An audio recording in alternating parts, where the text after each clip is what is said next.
Hello,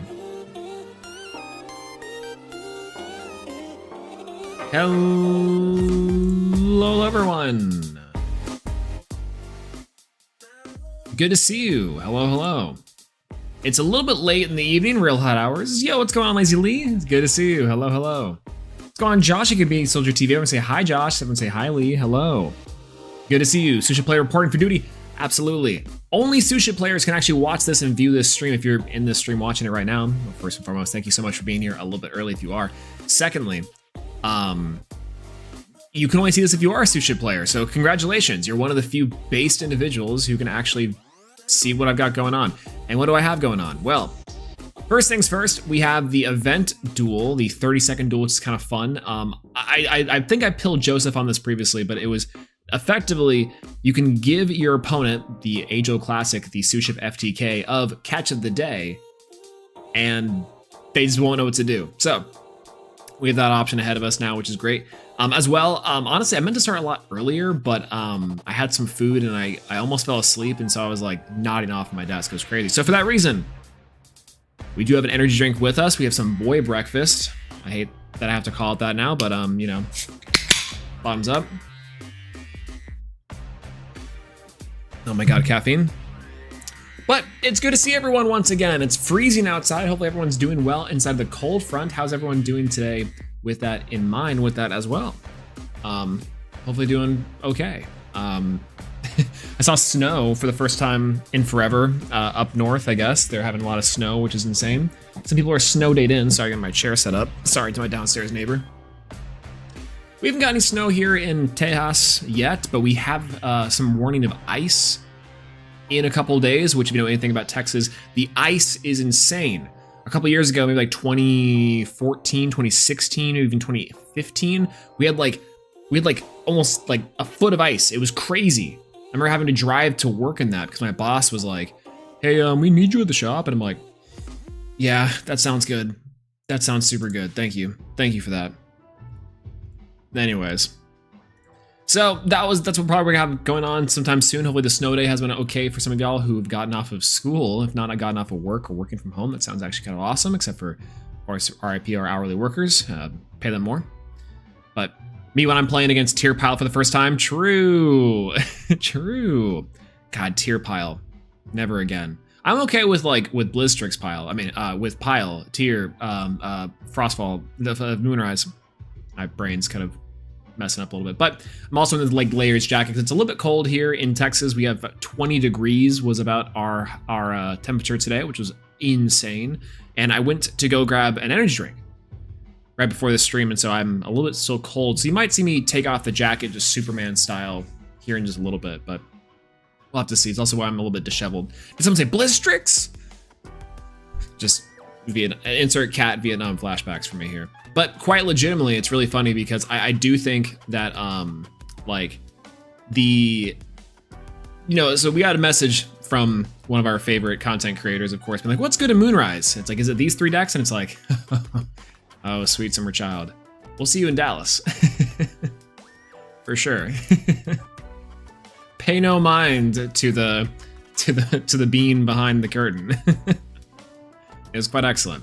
So there was that. What else happened this weekend? I feel like there was something that happened that I thought it was really funny / thing. Oh, thank you guys so much for watching the shorts, by the way. That's also been really fun to watch. The shorts have been doing very well. I didn't think they would do insanely well. Not that I wouldn't think they would do insanely well, in general, just that I don't know, my shorts just don't really do anything.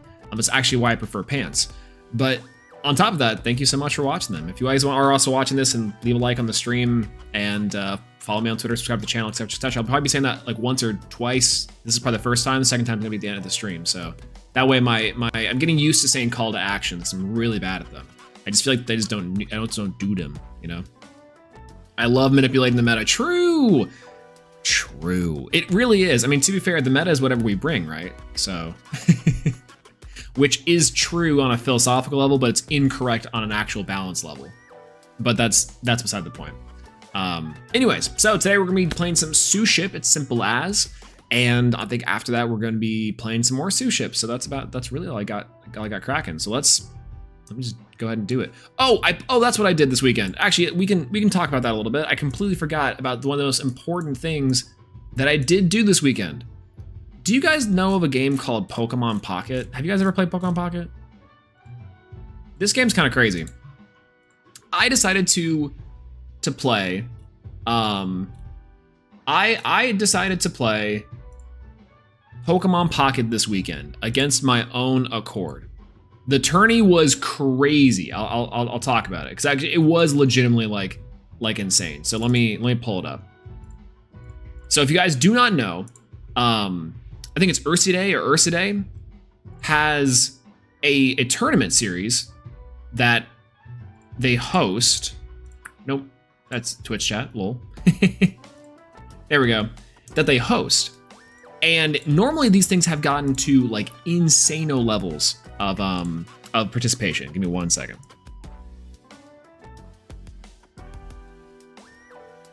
No, it's good here. All right. And so what I decided to do, because one, I didn't realize how long it was going to take, but two, I thought it would be a lot of fun, was to play in a Pokemon Pocket tournament. So Ursidae is a Pokemon streamer, content creator as well. And the past weekend, there was, I think it was this one, January 5th. It was 1995 players faced off in 10 rounds. It was 10 rounds was insane. I played all through the 10 rounds here because I thought it was crazy.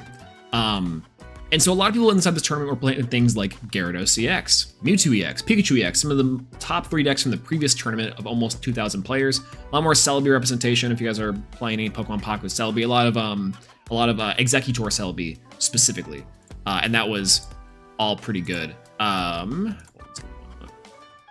it you? Properties. I think that's this one. Perfect. Yeah, there we go. Anyways, so what I decided to do is when I heard that there's going to be an almost 2,000 person tournament coming up that Saturday last week, I was like, yeah, you know what? Screw it. We'll try to play with my favorite deck. And my Let's Go on Talker plays? No, we actually literally just started. We're talking about Pokemon Pocket and something I did this weekend. So the tournament started at 12 p.m. CST, which was perfect. I actually loved that. It did go a little bit long into the evening, and I was unfortunately not able to make it to top cut. I was out by, I think, like 1 game. A couple misplays, and I think I would have just been like in there like swimwear. But generally, this is what I did. So I queued up with Brock in this like 2,000 person tournament, going 10 rounds deep with the greatest deck of all time. Went 7-3, which all things considered, I think is actually a very respectable goal and very, very respectable like I don't know, like placement for a deck like this. It's funny because there were a bunch of other decks that did do very well. I think that one that did squeak out into an 8-2 or like a 9-1 record that was playing effectively this list, but with 2 Farfetch'd, 2 Sabrina, 2 Giovanni instead of the 2 Brock, and it was really good. It was like insane. I've been seeing that deck on ladder like all the time. So what I decided to do, effectively this list is just that, but just a little more simplified. And a little more all in on Onyx. Now, why Onyx? Onyx is very interesting because I feel like Onyx is really good against like Pikachu, which was one of the most represented decks inside the last tournament. My mistake though, because Gyarados is actually still the best deck for whatever reason. And then also the stupid Gyarados list. Gyarados and Mewtwo are like these 2 stupid decks that just won't die, but that's whatever. So the point is that this deck is supposed to help punish those strategies, a little bit of anti-meta here a little bit, with cards like Hitmonlee being able to hit the back row. A big shift in the meta that we've been seeing is like Druddigon, you know what I'm saying? Because effectively what happens is that they go Druddigon to start and they have their back row of Magikarp, which is only has 30 HP. So if you lead Hitmonlee, you can effectively start like chipping away at back row and chipping away at the bench Pokemon, I should say, instead of back row, that's Yu-Gi-Oh terms, and just go nuts. Hitmonlee is one of the craziest cards inside of the entire game, and it's insane. It's only a bad card when the meta is a little bit faster, and it's not really that great into decks like Pikachu. That's where Onyx comes in. Onyx is a card that can survive 1 hit from Pikachu and oftentimes can OTK, or 1-hit kill the Pikachu, when you have cards like Hitmonlee to help chip in for some more damage. On top of that, you have Marshadow as well, which helps in the back from Hitmonlee breaking apart back, gets killed by Pikachu, and then Marshadow can 1-hit kill the Pikachu. Onyx is effectively a little bit faster of a golem payoff, and you can play some of the faster like fighting cards that have a pretty decent typing. The only issue with this deck is that two of your key players do die to Mewtwo pretty fast, unless you kind of just get lucky, you're able to play well around it. And the problem is Onyx retreat cost being 4 is very costly, which is crazy. It's absolutely insane. Where's the Koga representation? I'm saying literally 0 Koga. And you wanna know why I think that is? I think it's because like what do those decks do effectively against things like Mewtwo and against Gyarados particularly? Like Mewtwo and Pikachu, I can see them like they've had a relatively okay matchup like they did previously, but Gyarados is like so scary for that deck. There's no safe switch-ins. There's no safe like setup because that deck is too slow for Gyarados. Gyarados will just like typically outrun them, I think. I don't know. Why is Hitmonlee not a stage 1? Isn't that weird? Because technically Tyrogue, right? I think it's because like this Tyrogue's not in the game. Slash, I don't think Hitmonlee or Hitmonchan both are basics, which is crazy. But it is the best basic in your deck, though, to be fair. This is literally the best basic outside of maybe like Onyx. But again, Onyx is like so situational and it's like a weird payoff. I do feel like, so my rounds that I played a lot of Gyarados, I played a lot of Pikachu, and then some other a lot of fire, and a few other things too, which is crazy. Yo, what's going on, Jusabay? Hello, good to see you. Finally catching one of your streams. Thanks, Lord. Absolutely, welcome in, and thank you for being here. Good to have you. We're just talking about what I did over the weekend. I played in a Pokemon Pocket tournament, went 7-3 with Brock Onyx, which is like not a good deck. But I feel like if I played an actual good deck, I think I could have done pretty well. The tournament was good, and like I feel like it was fairly skillful. But I do feel like the next time I go to play this in one of these tournaments, I feel like I could top. And that's like the good thing about, I think, a deck like this. And also, speaking of my own playstyle, I think speaks to that a little bit too. Anyways, so the point is that 7-3 I think was very respectful for 10 rounds. I could have gone 8-2. I missed a vital switch in. What happened is that I didn't place a Hitmonlee in my bench one turn earlier. And that was effectively game. If I put the Hitmonlee in the bench one turn earlier, the only option I had for a switch in was Onyx. And instead, if I had to swap in for the Hitmonlee, I could have attacked a Gyarados that was in the back with 20 HP. And I was too late. I was way too late. So it is what it is. Was Onyx good? Onyx was crazy. Onyx is really weird because like it's either the best card in the deck or the worst card in the deck.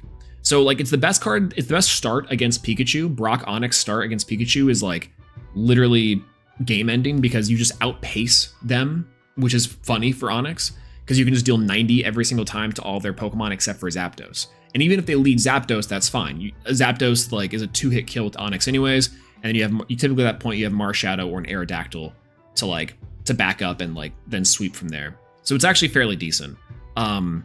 But the problem is that like Hitmonlee is also is actually a better start almost in some cases because you can set up Onyx, trade Hitmonlee like damage to do chip damage, and then still Marshadow trade or just do like Onyx shenanigans. So Onyx is really good against Pikachu specifically. Against every other deck, you'd actually rather just always see Hitmonlee. If you don't see Hitmonlee, it's fine. Like if you have like a Marshadow start, the Hitmonlee will almost always be more beneficial because it will prevent your opponent from setting up and allowing you to like gain tempo. So Onyx was good sometimes.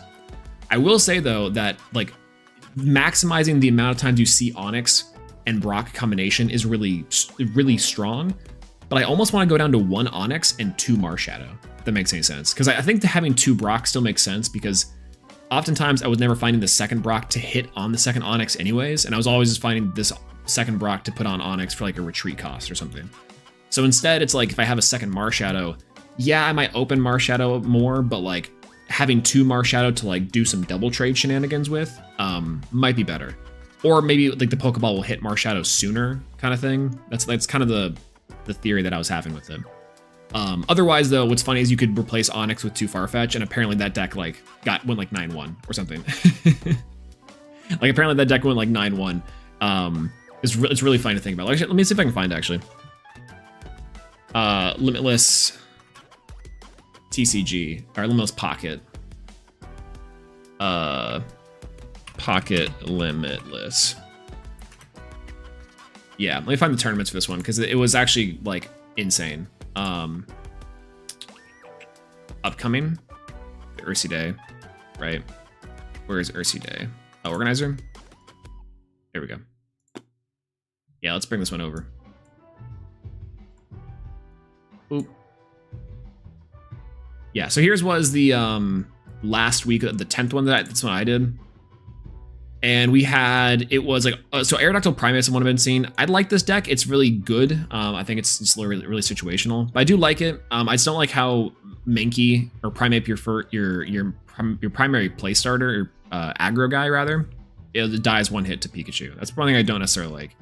But Farfetch, I thought Farfetch did really well. Oh yeah, 8 and 2 was this Farfetch list. And this one's really funny because it's effectively just the same thing as my list, but with X speeds instead of like instead of Brock and Onyx, it's like X speed 2 and then Giovanni and Sabrina 2, which is really interesting. This deck is what I've been seeing a lot on ladder recently, and it's like really good. But I think that like comparing it to the Onyx list, it's just the same list, but you're not playing Leaf.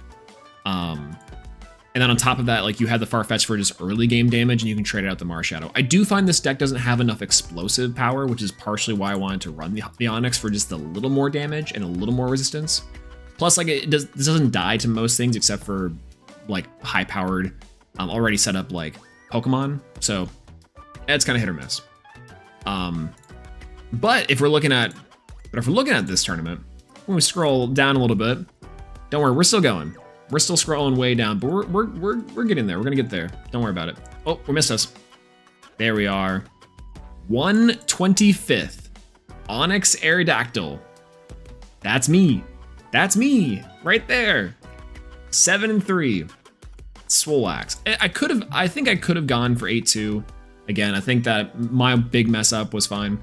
And then the other one I lost previous to that, I just got. There's no way around it. But tournament was really good, really long. I would highly recommend it for people. I didn't have to chat with anyone effectively. The Limitless website was really good. I just got in there, people said code or just pasted a code in, and we just played. You reported your matches, and you went about your day. It was very nice. I thought it was very seamless.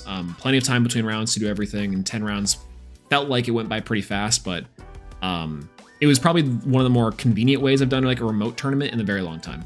And I think that's like the Illustrials one's pretty much on par with that as well. Like it's just it was run very smoothly, not a lot of hiccups.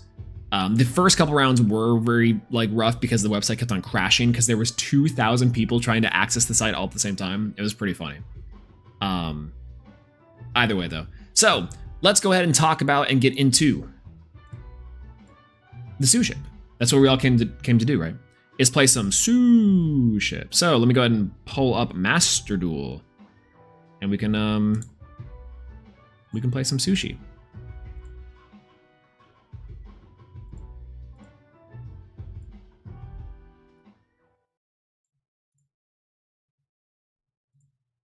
But hopefully everyone's doing A-okay today. What's funny is I also became a Twitch affiliate over the weekend. That was also really fun to try to do. What's so interesting is that like, and what I find so funny is the ad system for Twitch is legitimately like bad. I don't know how to put it, but like I feel like the ad system for Twitch is not very good. And I hate to say it, because I figured that it was not going to be as crazy as it was, but who knows. Yo, what's going on? It is not hello. Good to see you. Hello. Welcome in. We're playing some Master Duel today. Playing some SUSHIP. And I got my day 7 trial, which is kind of nice. Feels good. A new selection pack is here. Wait, did I just get this now? Hello? Oh, January 8th, Dragon's Reincarnation. Oh, we get the Ashen cards. Hey, well, interesting. I forgot about that one for a long time. That one's pretty interesting. Whoa! Foolos! Wait, we get Foolos! Whoa! Wait, did we know about that? This is crazy. I mean, you know what Toxic with the True Draco? No way. No way! No way you're playing True Draco. My heart. Oh my god. Wait, did we know Foolos is coming? That's crazy. That's that. What? Maxi and Fool Loss, we're cooked. We're cooked. It's just, oh my God, it's over. That's crazy. That's crazy. We're going to the bits. Hello, good to see you. What's the cutoff for for being allowed in here? How recently do I need to play? Well, how recently did you play SUSHIPs? How recently? Was it recent, or was it like a year or two? That's crazy. You are Molcharmy is coming out in Master Duel. That's messed up. Quite literally 6 Maxes. They have to just abandon list after that point. They have no time. This comes out in 2 days. Welcome to the 100. Like that's gonna be crazy. Oh my God. Yeah, most players think Maxi is gonna get hit to 1. I think that would be really interesting if it got hit to 1, but there's no way that like Molcharmy Fuelos just doesn't like. What does Fuelos do? Which one is Fuelos? Fuelos is like the one that special summons from the hand or the deck, right? Or is that the extra deck? Which one is Fuelos? I think I'm mixing the two. Perulia is the other one, right? Extra deck. Oh my God. What? Why not Perulia first? We don't even have Perulia yet. That's messed up. They did us dirty. They did us really dirty inside of Master Duel. That's crazy. That's ridiculous. Perulia's hand. Fuelos is messed. This is bad. This is scary. Oh my God. Come on, man. And Molcharmy. Maybe, well, actually, it sounds like we actually might be getting the other Molcharmy too. Yeah, the other one has to be coming, right? Because like it says and Molcharmy as the thing. What if we get the other Molcharmy? There's a third Molcharmy, isn't there? There's Perulia, there's Fuelos, and there's one more. I can't remember which one it is, but that's messed up. That's messed up a lot. The level 4s also, right? It's crazy. The cat one is bad. They're probably gonna put it in here though, no? I feel like they would. Just for the sake of like this the archetype. They'd have to. I feel like they would. But the cat one does seem kind of bad. It seems cute though. It seems cute at the very least. Yo, what's going on, Daniel? Hello, good to see you. Hello. Did you hear the news? Or maybe, I don't know. It has been a while since you've caught up with Yu-Gi-Oh! Shenanigans. Are you familiar with Molcharmy Fuelos? Crazy. See, that's when it's coming right here. There's the maintenance notice for it. It's messed up. Messed up they do it to us. Anyways. Okay, so here's what we're gonna do. The duel trial event, which is only 30 seconds per duel. I think this is really funny and really cool.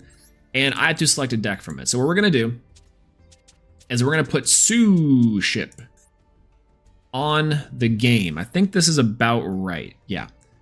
So what's funny is that I actually don't know if I want to do like, so I saw MBT and I saw a bunch of other people doing like Decision Turbo. We might just be playing regular SUSHIP for this and seeing how many times we can do the menu thing. I feel like some people have figured out the menu thing though. I know that some people can type really fast, and if I get hit with the menu thing, I'm gonna be so slow. My microphone is in front of my keyboard, and so it's like I'm just gonna bunk my hands right into the keyboard. But oh well. Let's go ahead and run it. Quick warm-up game in too. Notoriously, I've never lost the timer, so that's pretty good.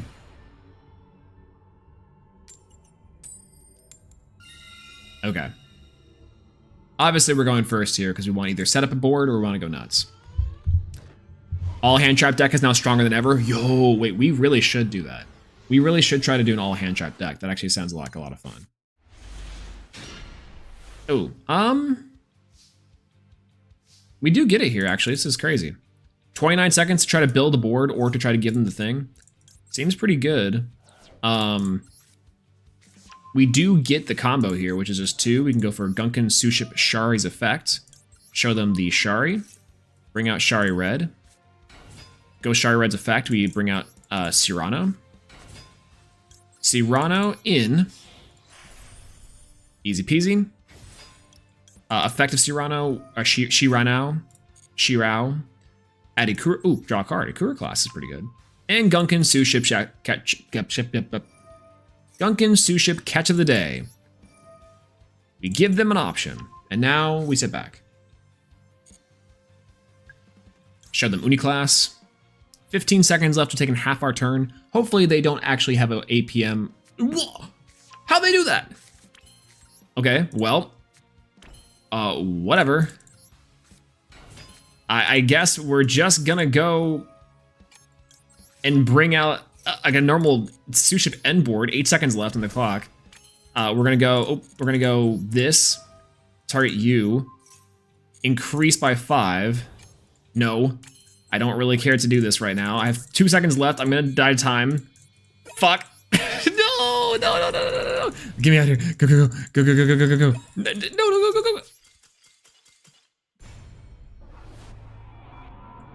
Going well. Going well so far. All right, we go again.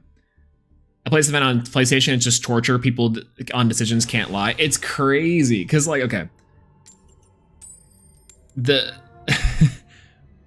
when you're playing on PlayStation like that for decisions, you know what's wild too is because like trying to type and do things on the controller, it's so much slower than just being able to click.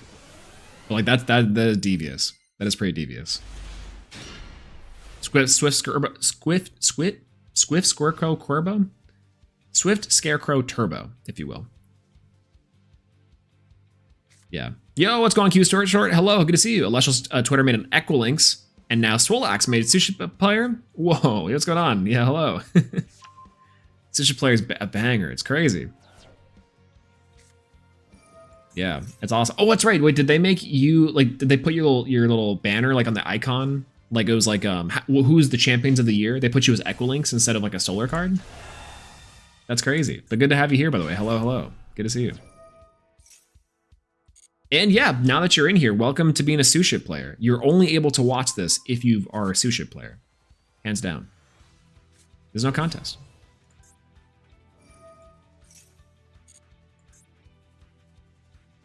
Yep, that's so funny. I love sometimes their decisions to do that. I'm always really curious to know why. Earth did carry me that turning, but Lustragon was a cool card. That's kind of sick. Lustragon, I think Lustragon would have been cool. It kind of showed a little bit of the diversity, but it makes sense. I'm gonna head out. Oh, okay. Have a good night, Daniel. Thanks so much for being here. I guess, you know, SUSHIP players only, am I right? No. You are honorary SUSHIP player now. You are in our brigade. You are part of our crew. One Piece reference, we are, etc., etc. Lustragon was also the thing that made me win the Game 3 finals. Isn't that crazy? Because they put me as Arcolith, which is crazy. We got catch of the day. Perfect. Well, I can't target anything, so we're just gonna go for a SUSHIP Gunkin catch of the day. Perfect. A real SUSHIP player wouldn't have lost in 20 seconds. I know! This is the crazy part, is that this combo doesn't even take long. Could you imagine me trying to play plants? I kind of want to try to play plants in like 30 seconds. Isn't it? Like, just a little bit, you know? I'll do this one. I'll do the normal one. All right. Now, the crazy thing is, do they know? Do they know? Now, that's content, right? Isn't that crazy? Trying to play plants in 30 seconds? My APM is not that fast. Interesting. I don't really know what they did there, but that's fine. I have no time to read. That's the beautiful part about this event, is it's the core of Yu-Gi-Oh! Is that it's like quite literally just like play. Don't read. Just go by feel. Okay, they know. People know the strat now. I feel like people are knowing the strat. That's messed up. They can't do that. You know what's crazy? This end board taking 30 seconds to do is also kind of insane, but I like how we actually might be able to put them inside of a little doozy here. Because I'm gonna have to keep on like presenting them with options here. I think that's how we win this one. Is if we present them with enough options, they're not gonna be able to like negate, or they're gonna mess up on a few of them, which I think is really funny. So there's like that. Okay, check it out. We're gonna go with Gunkin SUSHIP Shari. We're just gonna keep on throwing stuff at you. Chip away like down the life just a little bit. I'm gonna go put cards on top. We're gonna put down the Gunkin SUSHIP Shari Reds on top. And then a Kura class. Okay, that's fine. Again, we're gonna try to keep them on a level here. Yeah, keep toggle off. Tally won't keep propping you. That's a good idea. Save a little bit of time. Saravius. Let's go! That's right. Too slow. You're too slow. Anyone ever remember playing Super Smash Bros. Brawl? I guess it's also the taunt for Ultimate, isn't it?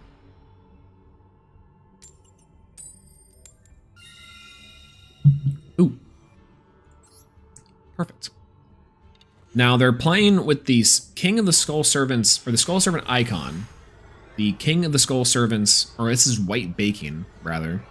The White Baking mate. Do you think that they're playing Skull Servants? And also live in, apparently, the Antarctic?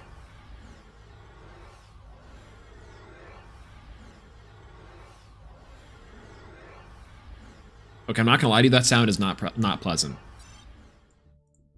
That sound was not pleasant. The little swirling sound was not pleasant. Yo, Skin Remix, hello, good to see you. I've never played SUSHIP. Goodbye, Captain. It's okay. Listen, you can be on board as our chef. You can cook with us, and you can be our chef. Honorary part of the crew. We are. Actually, the only way you'd be able to get this video in your feed is if you were a SUSHIP player. We love the swirl sound. Wow, wow, wow, wow, wow, wow, wow, wow. Okay, here we go. Avra Max C. I like the creativity here. All right, so let's see if they have APM. Let's see how fast they can type. Any type racers?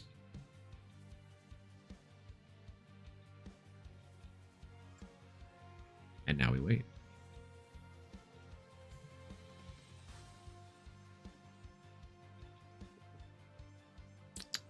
Gonna be the first stream to make his viewers walk the plank. Only the first. Oh, what?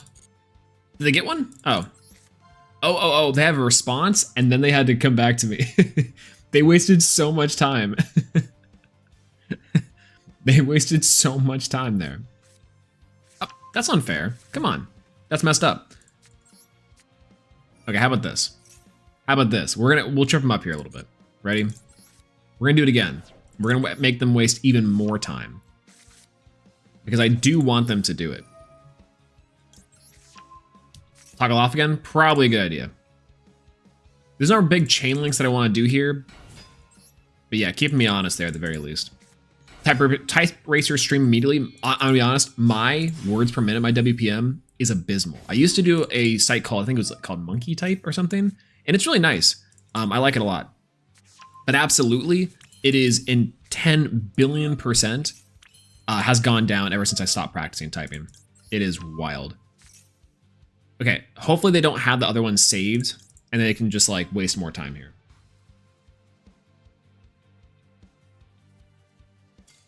That's right, that's right! It's just that easy. There's no shot your WPM is bad, I don't believe you. It's pretty rough. It's pretty rough. It's like, my WPM fluctuates between like, maybe less than 100? That's not true. I don't know if it's less than 100, but it might be less than 100 at times. I type like this. I don't type like that. That'd be absurd. It'd be crazy. But yeah, who knows? True Draco is evil as hell in this event. Are people actually playing True Draco? I saw one person play True Draco earlier, and it's like I can't imagine that's a good deck for this event. Because you're constantly having to toggle and wait for like trap cards and stuff. 100 is good? Is it? I feel like 100 is like, I see people with like a WPM of like 140, I think. I could be very wrong on this one. Here, we'll do this, we'll win this duel, and then we will, and then we'll just go nuts, right? Okay, we'll try to do the full combo here, by the way, because I think we can, funny enough. I might want to toggle off here, but really funny that we can do this. 34 words per minute, but sometimes in your practice, right? It's like, it's weird because I feel like there's a good idea to do so. Oh, what am I doing? I think what we do here is go for you. I can't do all the combo, so I'm just going to do this. And we're just going to go for a nice and easy XYZ Fortress. And then we'll go here. 60's average? Okay, mine might be lower than 60 at times. No! I'm going too fast. I'm going way too fast. That's fine. All right. We'll set to... We'll pass. End phase, nothing. On. Here's what I'll do. I actually probably shouldn't toggle anything here, because if I have hand traps, it's not a good idea, but... Oh, if it's lower than 60? Okay, it might... I don't know if it's lower than 60. That's the crazy part. It could be, it could not be. It's been like maybe a couple months since I've really tried. I ran Runic Bestial White Force for the event. How did you do that? That's a combo deck. Or can it play low enough to the ground where it only does a couple things? Because that seems like it would take forever. Mine is like 30 to 40. It's never something I've practiced, and work doesn't need it. Isn't it? Yeah, right. Like I don't really do. Like I used to code and do a lot more like shenanigans, and so typically when I was doing that, my WPM was a lot higher. But now I don't really do a whole lot.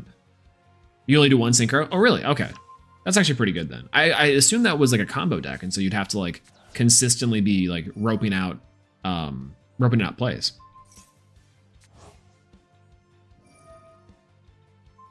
Yep. Oh! I should have done this, but oh well. Gotta be quick with my timer, but it was close. See, that's what I could really do is like stretch my limits with the like the plant deck, right? They're definitely gonna lose this, right? Easy peasy.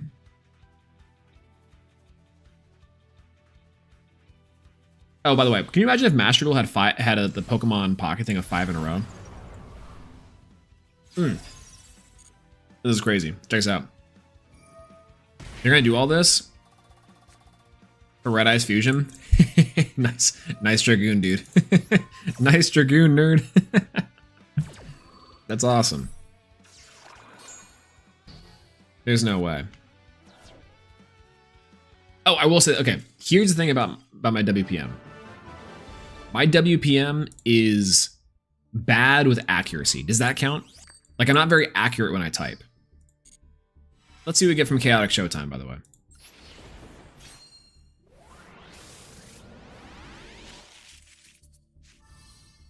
Oh! LZ. So this is a Wicked reference, if you guys don't know. I think this is supposed to be Glinda. Just Glinda, not... This is Galinda, if you will. But, okay, cool. I actually don't have that one before. It's nice. But he's so chilly. I'm so cold. It's like 20 degrees right now. So chill. Actually, this might come off here in a little bit. I am getting a little toasty under the lights. I had it on initially because I had to run out to get an energy drink, so I was so sleepy.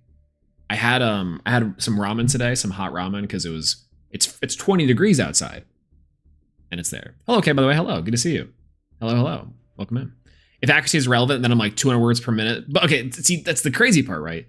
Is accuracy important here? Do we want to give accuracy like an important here? I can type blindly on my phone, but on an actual keyboard, I used to be able to type blindly when I had actual buttons on my phone. Like I used to have, I looked up just the other day, and it was a Samsung high note, and I used to do like I used to be able to do it that way without looking.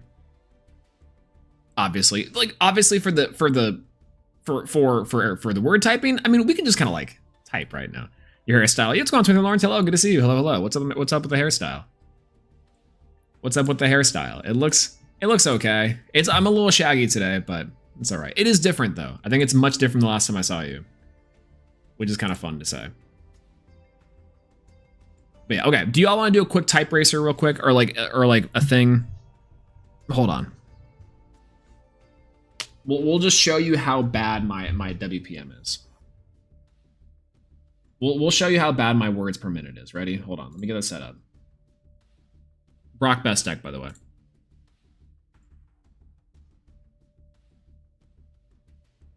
Let me get this set up and we can do it.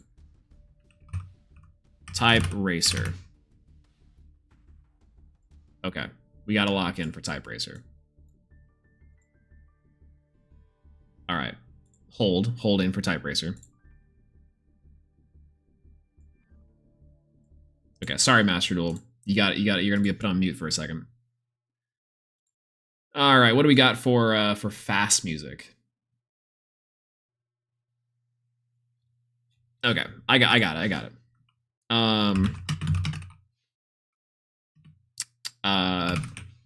There we go. This should do good.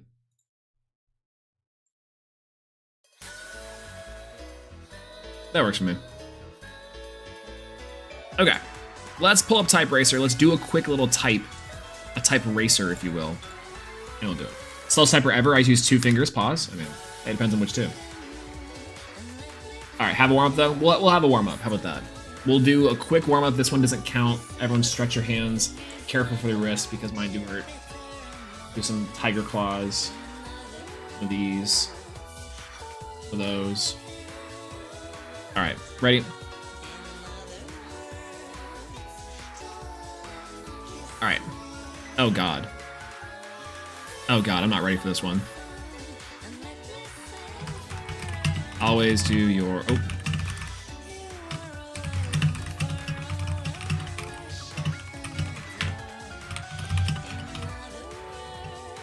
Fuck. No! Accuracy, no! Where's my teeth?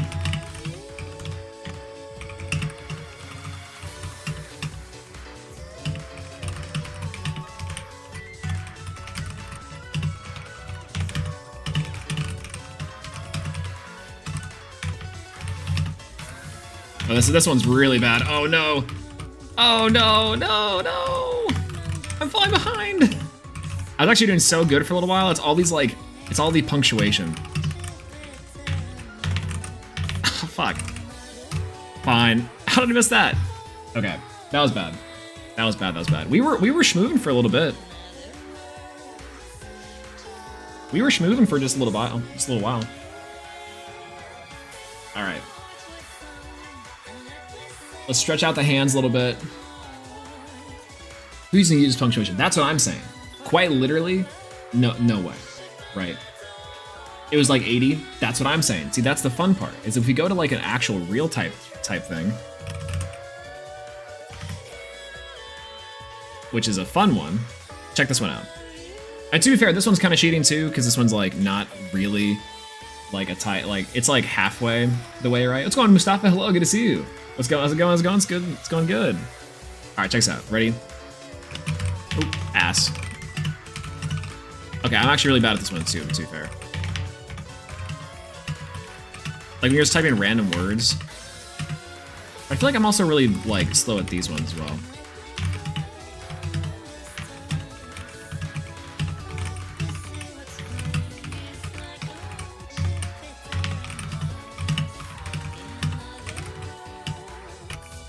Actually, I might be there too. Hold on. 63. Okay, we can get faster. All right, ready? Let's try again. Your brother's on the controller, sound of his eyes, dog was barking. People walk by, like, you know, the usual. Of course. There's no way. Okay, ready? Let's do one more of these for like stretching, then we'll go back to Type Racer, and then we'll actually play Master Duel for sure. All right, ready? 3, 2, 1.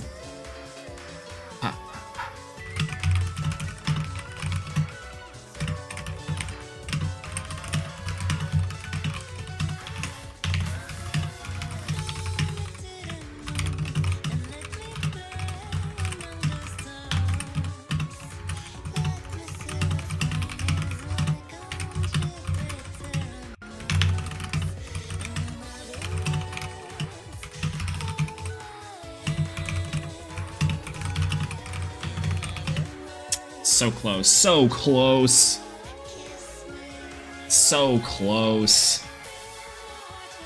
Could have gotten a little more on that one. That's why. What song playing back into the actual banger? This is from the Bayonetta 1 soundtrack, and it is Fly Me to the Moon. It's the climax sound from that game. Banger soundtrack as well, by the way, and amazing voice line, of course. But always shout out to Bayonetta. Yeah, so 100 is fast because it asks you to verify your identity every time you press it. True. Like, hey, could you fucking be not a robot for me for a second? Beep boop, beep bop. No, it's beep beep beep bop. 66 words per minute, 96 extra. You see, that's pretty good. That's not bad. There's like different like things you could do here for like actual what's it called? It's like actual sentences and whatnot too, which is probably fine. But obviously type racer is like everyone's standard, so. All right, type racer now. Let's do a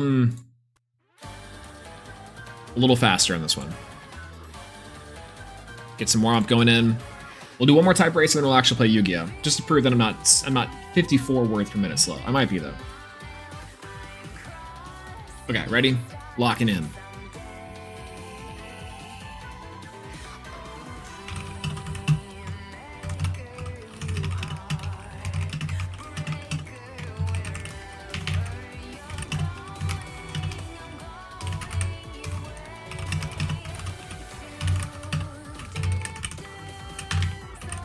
I'm messing up like so much.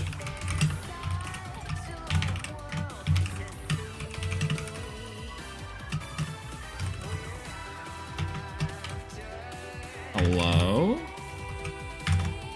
Yeah, my accuracy is actually way out the window. Hold on.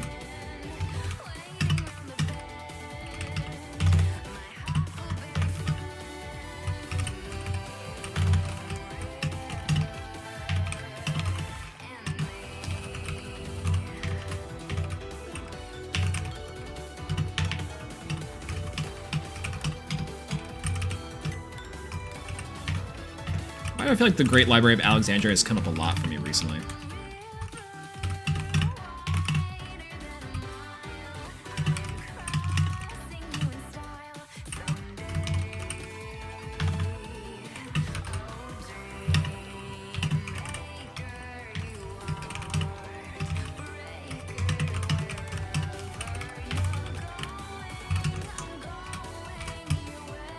$50. It's worse. It's worse. Oh no. It's worse. It got slower. We went slower. That's fine. See, this is what happened, right? That was a rough prompt. Actually, I feel like that prompt was easier than the last one. I'm lagging. Literally, we're lagging. The internet's going down. It's totally fine. At least it didn't last. True. Very true. We were like, honestly, really funny. I think we probably could have beaten even the first place that one. It is really interesting, to be fair, because like, okay, bye, Banda. Everyone say bye, Bayo. All right. So this is also the really funny part about like the type test shenanigans. Is that like, I feel as if I have like a pause. Like my brain goes, oh yeah, like, what is it? My brain goes, yeah, this is clearly how this word is supposed to be spelled. And then I have to think about it for a second, right? And that's the disconnect. That's the real thing that your brain is like trying to muscle out with your your typing, is where the muscles are and like how you're actually typing out what you're seeing. Oftentimes I do have to look at my keyboard, which is also really slow, but whatever. But my fingies are cold. That's right. My Regina phalanges are frigid. They need to be warmed up. It's crazy. Maybe not holding this cold drink is good. Yeah, you don't have to look down for the punctuation. That's the one up for me. Listen, the punctuation portion is rough, and you're right. No one uses punctuation anyways because punctuation's for squares, and that's okay. Okay, well we got our 30 seconds in here. Let's keep on trying to get this win condition. Dyslexia, also true. Hey, listen, it runs in my family, and my brothers actually do have dyslexia on a pretty rough level. Which is it. You know what? I will say too, it also is it's ableist. It's ableist. I'll just say it. Type racer in games like that, ableist.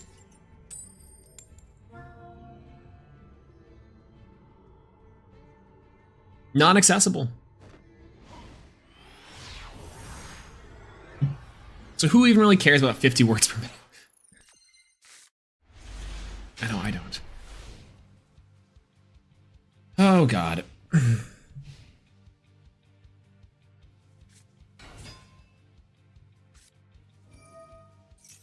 Yeah, we also have autocorrect in ChatGPT. True, autocorrect actually really has ruined us for the most part. Did you guys ever used to do like Mavis Beacon? Or like, did y'all ever used to do like we used to have these like covers for the keyboards whenever we were doing like typing classes whenever I was a little bit older in school? What song was that song called? It was so the first one was Fly Me to the Moon, and it was from the Bayonetta soundtrack. Oh, it's Di-Fi. Oh, okay. That's fine. I probably should just like normal summon this and like traded, but that's fine. And the second one was called Moon River. Moon River. From the Bayonetta game soundtrack.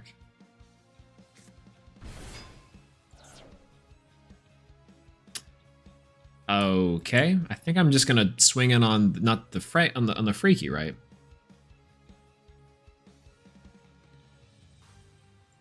I don't. Okay, here's the funny part to me. I don't understand.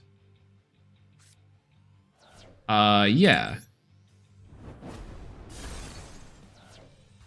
Uh-huh. That's fine. I feel as if like giving them more actions per turn is like a bad thing, but that's okay. I really do hate stun players with like a burning passion. And apparently DK'd according to Tomorrow. 12 hours from now, you guys will be seeing a short for me that's like maybe one of my meanest shorts I've ever posted. But you'll see that. I'm assuming sometime soon.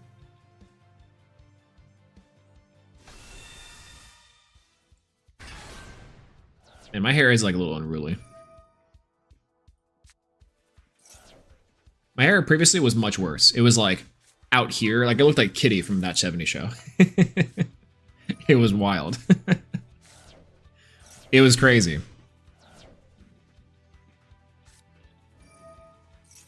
And that it was really funny. I was like, so my hair at this length, when I get out of the shower, like I have to dry it, right? And I let it air dry for a little bit, and then I try to get back in there. And the more air I'm adding to it, it just like goes out this way and then splits down the middle like this way. It's really funny to look at.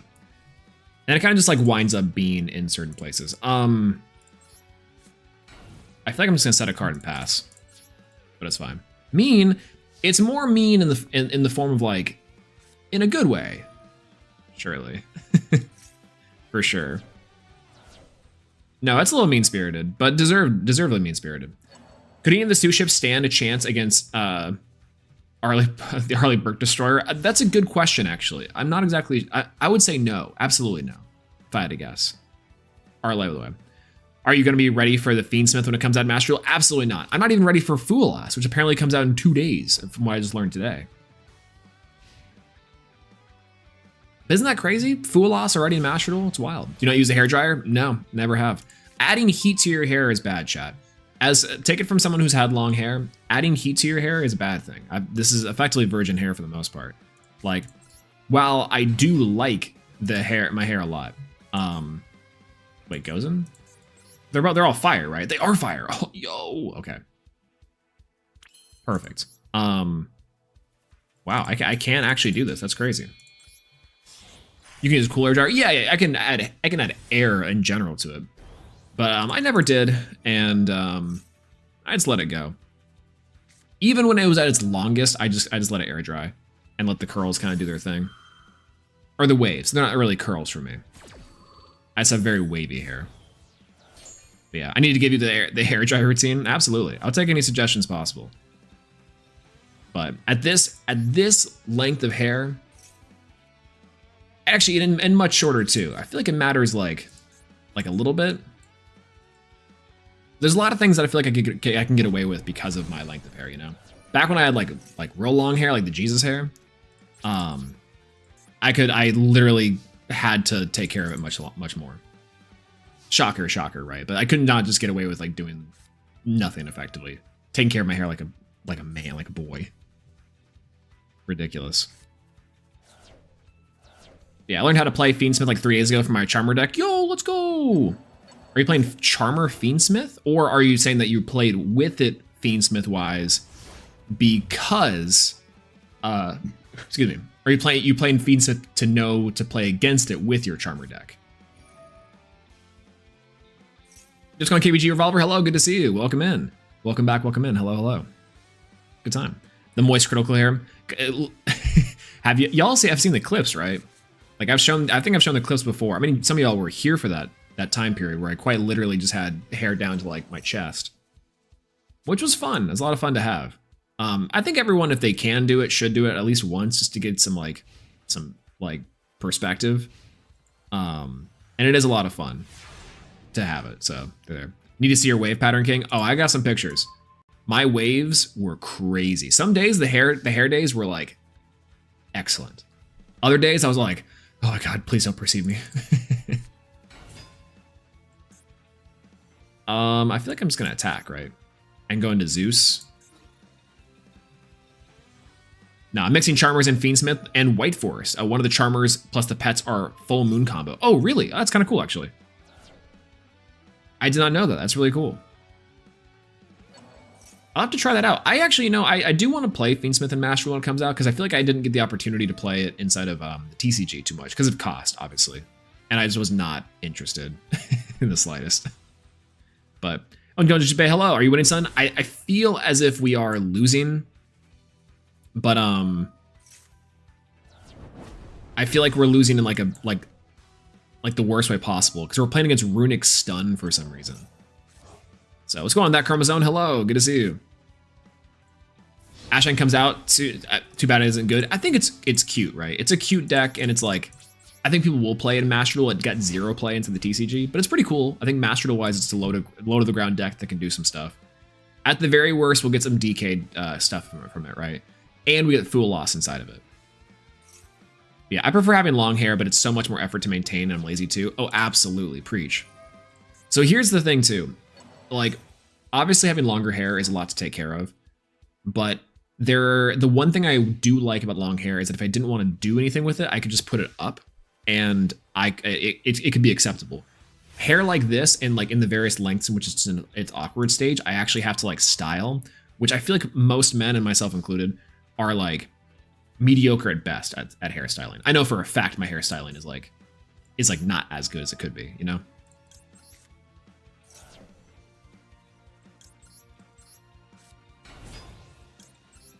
All right, so I think this is gonna be, okay, cool, that's about right.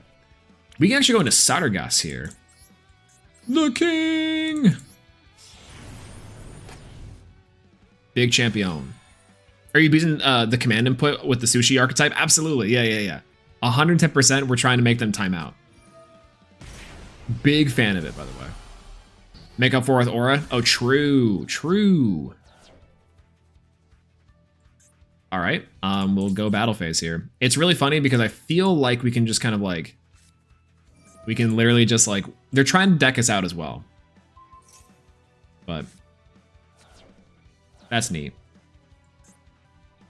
Are they gonna run? They're gonna run out of cards, no? I could be wrong here.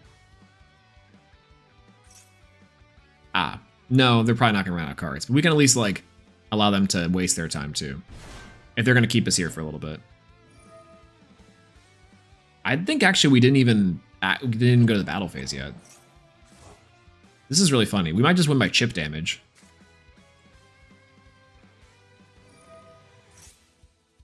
We're probably gonna get decked out. All right, we're out of there. Get in here. No, that's it. Well, no, that's it. Yeah, let's go on, Boy Wonder. Hello, good to see you. When I see SUSHIP, I think of Ryziel. Is it over for me? No, absolutely not. It's actually just the beginning. In fact, Ryziel can be cool. And that's probably the only way I would want to play Ryziel anyways is with SUSHIP, because that sounds really fun. But good to see you, by the way. Hello, welcome in. Honestly, if I didn't have curls, I wouldn't know what to do. Sometimes you can get away with it because you just have naturally good hair, you know? Which, you know, shoutouts too. Call by the Grave. 10. Okay, cool. This is really funny. I just don't know what to do other than just battling here, so we're just gonna do it. We're just gonna keep on going. Wall of Vein Light. Cool. Very cool. Very cool. Very cool. Okay, very cool. And main phase 2, I guess. End phase. You're not going to catch me slipping. Yeah, waiting for that Dark World support to come out. Wait, is there not new Dark World support? I thought we just got some Dark World support. I could be wrong there. Those leaks better be real. Oh, the new Dark World cards inside of Master Duel. Or are you talking about in TCG? Could be wrong. We're having so much fun. Just so much fun. Like, what the hell is this? Like, what the hell are we doing here? The music's at least good. We'll say that. Mr. Streamer and the other folk with good-looking hair must be nice. Listen, my hair journey has been crazy. And it's been all over the place, I will say that. Do I have SP Little Knight here? I do. I can't summon the SP Little Knight because of the Gozen match, so I'll just play Gunkin SUSHIP Catch the Day. Do I have any more Sharis in the deck? I don't even think I do. But some days the hair is not nice. That's the crazy part. I'll say that. Yeah, some Dark World support got leaked alongside the new Dragon Maid card. Oh, let's go. I did see the new Dragon Maid card. I don't think I've seen the other one. Would it be annoying to explain what your deck is supposed to do? Absolutely not. We actually, here, what we'll do this, we'll go into a normal game and we'll explain it, because that's like probably a good thing to do. So, a little while back, we kind of explained this card here. Gunkin SUSHIP Catch of the Day. So Gunkin SUSHIP Catch of the Day is effectively one of these cards that says your opponent must interact, meaning that they have to type out, I believe, a Gunkin SUSHIP name. Now the Gunkin SUSHIPs are these guys. They're just little ships made of sushi. It's a lot of fun. So the idea with this event is there's only 30 seconds inside of the game. They may have milled they haven't. They actually haven't milled it. That's crazy. So anyways, we have to present our opponent with a time-consuming task, aka, hey, give us a choice of SUSHIP. Now, I would say a lot of players aren't well equipped for it, and so then the timer will run down and we get some funny wins out of that. Normally, though, our opponent, inside of SUSHIP normal game, you're just trying to bring out as many little sushi boats as possible and win. So that's effectively the game plan. But for this specific event that we're doing with only 30 seconds on the clock, we're just trying to be a little funny by presenting them sushi.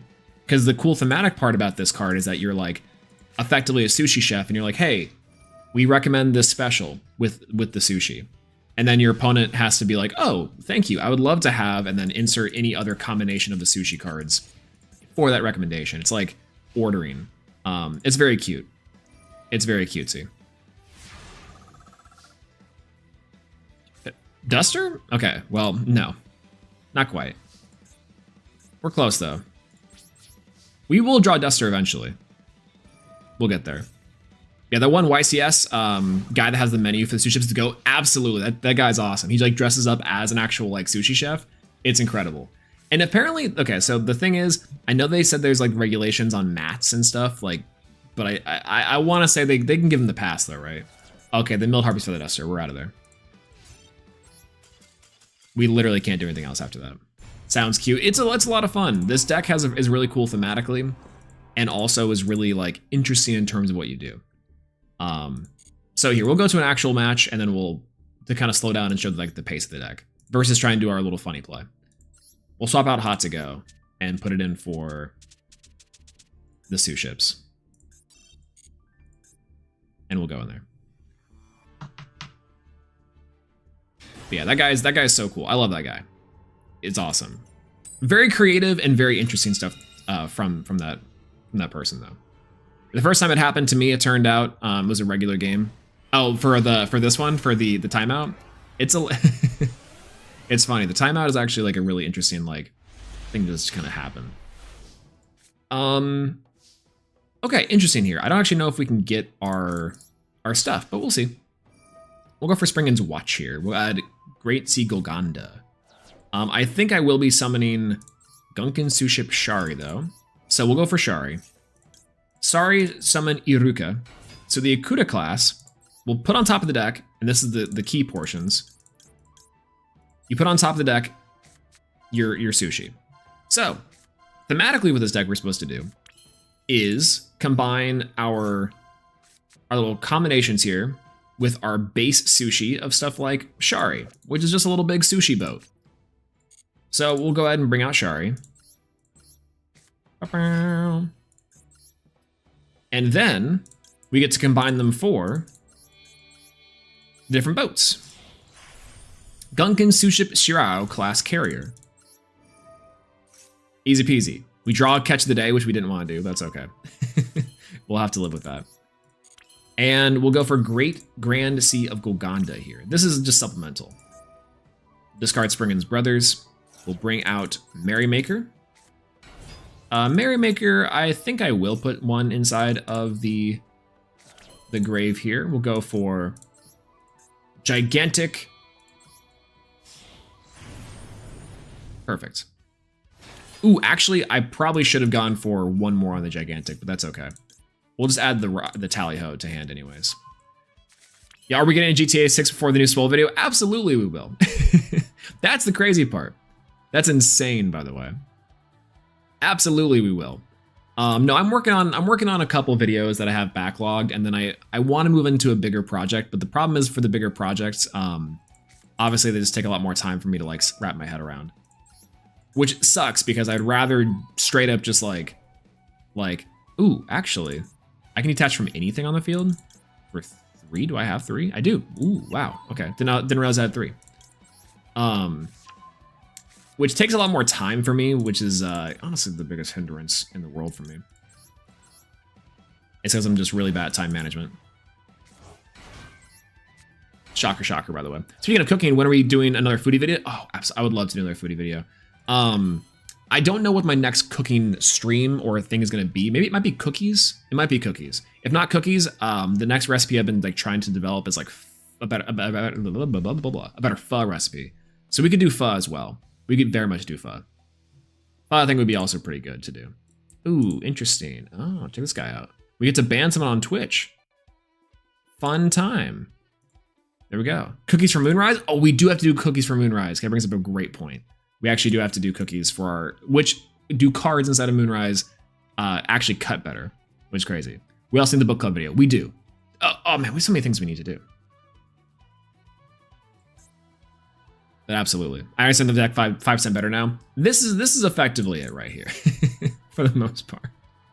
All right. Why can I not bring back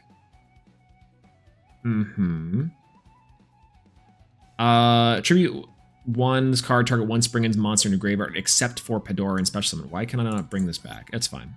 We will go for instead 2 level 5s for a level 4 since for level 0. I feel like we have to go into like Shakanine for some reason and go Shakanine to like get that for Tempty for Doer maybe. What else could we do here? Overlay for a 1. Do I have anything else in the grave? Probably not. Well, when in doubt. Armored X Wheezy Fortress, easy peasy. Yo, what's going on, Santa Prophet? Hello, how's it going? Hello, do you do viewers? I'm not doing viewers tonight, but maybe sometime. We have to probably get back into that. That was a lot of fun last time we did it. Speaking of videos, any Elestrials discussion ideas? A billion of them. We just have to sit down in the front of the camera to do them. Literally a metric trillion of them. Baguska Pass? Yeah, it's a little Baguska Pass like. Luckily, we'll have a ton of interruptions here. We'll get our anime hot boy. And then we'll go into... I think I'm going to go into Shakanine. I think I'm going to go into Shakana here. And we have the ideal end board for SUSHIP. None of the sushis. You like the video that I got finished today? I'm looking forward to it. That one looked... I'm so happy that we're getting into our Moonrise era, if you will. Super happy about that. Yeah, we do have to do the book club video and the book club stream. That actually would be a lot of fun. I do need to collect my thoughts on the last ones that we did previously, or did last year. So, yeah, we definitely need to do that. K-Crush Cups a tier 1. Yo, thank you so much, K, for the subscription. Really did not have to, and I do always appreciate the kindness there. Thank you so much. Thank you. It's funny because I actually forgot that I had subs on Twitch. If you guys don't know, we are multi-streaming currently to both Twitch and YouTube. And your boys hit affiliate not too long ago. And a huge part of that is thank you to K-Cry for a lot of the very charitable raids and for being so cool in her community, helping me out a lot too. I do appreciate that a lot. Thank you for the sub. Thank you, thank you. There are no emotes at the moment. We'll get to emotes here in a little bit once I recognize that I also did actually accomplish something with Twitch and not just have it as my funny thing I make fun of. So, yo, thank you so much, Josh, for the subscription, for the founder badge. Hell yeah, I do appreciate that. Thank you. Let's go for a call by the grave on the Haviness. Thank you so much for the sub, Josh. I appreciate that. We're gonna have to work out what emotes that we need for this channel. Obviously, Swolpog might actually have to be it, but man, I need to change the little abbreviation because I feel like Twitch messed me up. It's Big Swole 2 for a lot of the for the little, what's it called, little abbreviation beforehand. I need to get that changed. Crazy. Need that founder badge though. Founder badge is looking pretty good. Founder badge is looking pretty nice. You know what's fine? I think I only have one founder badge, and I think it's for Doug. I think I have a founder badge for Doug, of all people. Not for Gage though, which is crazy. Yo, what's going on, Little Wormwood? Hello. Hello, hello. Good to see you. And thank you so much for the tier 1 subscription. Tier 1 sub. I appreciate that. I need to get my vernacular right. But thank you. I really appreciate that a lot. This is what I need to do with like the sub goal shenanigans. Absolutely. I know you're on Twitch. God bless. Absolutely. We're on Twitch and we're also on YouTube multi-streaming, but good to see you. That founder's badge is also looking pretty good next to you too. I have one for Doug, Danny, and a couple others. You have the like almost like the trifecta there. That's pretty insane. Okay. So what I probably should have done is to take the Kit Kalos. And I think what I need to do, I think I should have gone for the full armored XYZ to target the fortress to bring out the full armored Dark Knight. That's gonna be okay though. I think I should be able to do this in sequence. Right? Yeah, I should be able to do this just fine. Yeah, we can go. Yeah, we can do that. It's fine. Trident Pog, let's go. Would I date Redoer? Honestly, would I date Time Thief Redoer? He's always so busy though. You know, time travelers, they're just like out everywhere. And I would need someone that can spend time. Ironically. Tier Elements Scream. Oh, okay, you know what? We'll just do, I probably also should have popped this other one.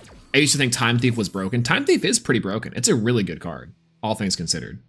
Like, for real, it's like one of the best cards inside of the entire game. Like, it's like unassuming. It's not a very powerful card in general, but it's really good inside of grind games, and oftentimes can oftentimes just be a game ender for a lot of people. It's a good Zeus target. Sargas. No. There we go. All right, he looks cute for cuddling. He's got a lot of stuff on. Less. Time Thief is so good for triggering graveyard effects. That's the crazy part. It's insane for that reason too inside of the modern Yu-Gi-Oh setting, right? But a couple years ago when this card came out, people were like, oh, this is a really nice card. And it came out in like, what, Common? I think it was in Soul Fusion. Which is, Soul Fusion and the era of TOS format, it was so good. Peak, it's peak. It's peak, what do you want me to say? It's funny when your opponent's good one of. Banger, by the way. I know, right? When you just like steal their stuff. Anyways, that was SUSHIP. We'll go again. We'll keep on going. Because I like playing a lot of the normal stuff. The 30-second event's cute, but like, we'll have to get back to it too. You're doing a banger job multitasking, by the way. Thank you, I appreciate that. I feel like I'm okay at multitasking. I feel like I'm just like slightly decent at it. I'm getting better though. And to be fair, my cognitive function is being currently boosted by my energy drink. I was a very sleepy boy just a couple hours ago. That's partially why I didn't stream till this late, as I was initially just gonna be like, let me eat this ramen and go to bed. I was sitting here like this, just out cold. It was wild. But yeah. Help, I'm currently breaking my brain on Alestral's deck. Oh, which one? Which Alestral's deck are you cooking with? That sounds pretty fun, honestly.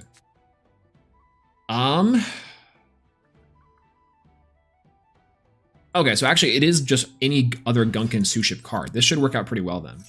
And if they have an imperm, we should be killing it. All right, let's go for the sushi. I do want to put these on top, probably. Probably just like this. We'll just do that. We'll put all 6 on top. They're all getting shuffled anyways. But yeah. Scared of the new Drytron support? How am I supposed to stop the new guy? Oh yeah, that is the new Drytron support, isn't it? I completely forgot that's what I forgot the new Drytron support's actually kind of broken. Which is bonkers to think about, right? Like, I think Josh was the one we were talking about it previously with, that you have a lot of the Drytron stuff that's good. This deck can get really scary, but I do also feel like rituals are outclassed by Voiceless Voice if you're going to play a ritual deck, right? Like Voiceless Voice plays a little bit lower to the ground. It's also like still incredibly powerful off of 1-card combos. Like it is kind of crazy. I think also like Max C. I don't know if the deck plays good into Max C if Drytron does. You might be able to. I'm just not sure though. I feel like we can chance it by going for the Shroud. Solar, I haven't been coping with the depth of photo very well. Well, soon instead of Moonrise, Solar does get slightly better, which is nice. That's the crazy part, right? Yeah, I've hopped in from element to element trying to find something that works. Frost is the only thing that I've noticed to work in this current format, like for this upcoming tournament. I think we'll do like a build sesh this weekend, just to kind of like go over some stuff. But like but legitimately, I think the rest of it is like 5s is just too over-encompassing, over centralized at the moment. Instead of Moonrise, though, I cannot wait for Moonrise. It's gonna be so cool. I had a nightmare. I was trying to talk about Max C, but kept saying it wrong. No, what? You kept on saying Max C wrong. You kept on saying Maxi, like Goofy's son. That was a bad joke. Ignore me, chat. That was a terrible joke. Now, what do you mean saying it wrong? How can you say Max C wrong? Or saying that you were talking about it wrong? Shut up. Listen, it was not a good joke. I'll just say it. That was a bad joke. I groaned all the way from my kitchen. Banger. See, that's what I'm talking about. Okay, so Forward XYZ is like not that good. I dislike Great Seal Golganda here, and I don't know what I was trying to accomplish with these two. I guess we'll just go for... No, Forward Fortress is not bad here, but I don't really get a lot out of it. So I think I can just go set cross out, pass, and hope for the best. It's probably not going to be good for me to do this. Maybe I'll go for Great Sea Golganda. And pass. I should have gone for the full combo, but we get the boat and we go nuts. I don't know, just saying gibberish. So, boo, tomato. It's okay. Talking about Maxi is either one of two things. One, it's like a nice buzzword if you're talking to someone about Yu-Gi-Oh! And you're like, well, how do you feel about Maxi? Then either you're going to get a lot of responses and you'll know exactly what kind of Yu-Gi-Oh! Player you're talking about or talking to. Otherwise, they're going to be like, I've never heard of that card. Last time I played was with Dark Magician. And you'll be like, all you need to say is, oh, Dark Magician, I love that card. And then they go, oh yeah, it was great. I also had a Blue Eyes deck growing up. And then you get them talking about Yu-Gi-Oh! That's it's not that bad. The Maxi joke was not that bad. At least I didn't do the accent. If I did a goofy voice, it'd be worse, right? Or would be better.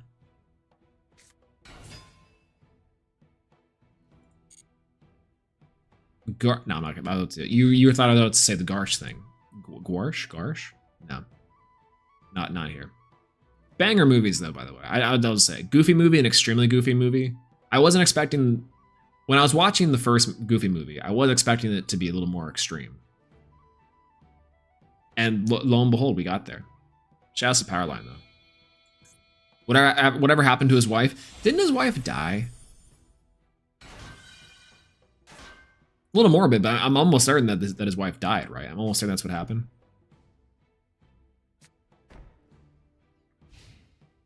I could be wrong there. Very Rugrats Go to Paris of me, but I'm almost certain that was the case. Yeah. Trust me, bro. Shinobird is the next big dog. Shinobird is pretty good. I think Shinobird's kind of funny, right? That should also be coming out soon instead of Master Duel, right? She's a yucking and God's here now. That's crazy. That's crazy work. No way. There's no way. Jesus. Yeah, what if there was really max C whenever your opponent special summons, you get to send one card from your deck to the graveyard? That would be really silly, actually. I feel like that'd be really interesting, but really silly. Really silly. Yeah, turned over Trish's stream to witness him losing in the 8th game in a row. Oh, was he playing Tenpai? Is he playing? Is that what deck he's playing? Insane, by the way. But that's crazy. Poor Trish. Poor Trish in actuality. But yeah. Thank you so much, Kay, for the tier 1, for the gifted tier 1 to Jay. Shouts to Jay. When I haven't seen Jay all night. I'm assuming that he's sleeping in bed, and that's probably good. It's probably a good thing. That man works hard. All right, so here's what we're gonna have to do. We might actually have to go into our SP Little Knight. I don't wanna, but we might have to. Otherwise, I think what we can do instead is just do nothing. How about that? One of his e-girls is live. He's working. Oh. Oh, no. Oh, God. Dang it, dude. Are we about to get Garuru'd? We are. We're going to get Garuru'd. You're going to fuse too, right? I should have gone for SP Little Knight. That's fine. Is it fine? I don't think it's fine. Well, it's okay now, actually, because they'll have to put Baguska back, and then we can just go. Otherwise, they're just going to waste another turn, which is fine. But I can't imagine Jay having e-girls. That's the crazy part. To me, at least. Mickey Mouse hat incoming? Absolutely. Trish, anytime. The picture of Trish after YCS Anaheim, I think it was, where he like is big sad. He doesn't top. I think or maybe he did top. I can't remember. No. Oh my God, we're playing against Stun. I thought this deck was dead. Oh, that's fine. That's one of my favorite photos. And shout out to, I think, Sansilly for having that photo. Incredible, incredible photo. Okay, well, I think we officially lose now. Not necessarily. We might be able to still do it. Yep, we'll play it slow. I don't think we can win unless we have, well, maybe we can swing over this with a normal monster. The problem is that the back row might be messing us up. Ash Blossom's not it either, though. Okay. At least we can activate the effect of Gunkin SUSHIP Ikuta. So the Ikuta class, we can just check to see if we get something off the top. One time. Nope. All right. Pass. We lose. I don't know why this is such a prevalent thing for players to want to play like stun like this. I maybe should have expected it based off the Inspector border, you know? Maybe it's Umi, but he bricked. See, I forgot that they played Inspector border Ecclesia. I think I knew it was stun beforehand, but it's like a really janky version of stun. Stun's not even good in this format. That's the crazy part. That's the really crazy part. Also, ignore my gray hair here. I can see it in the light, and it's right here. It's looking crazy.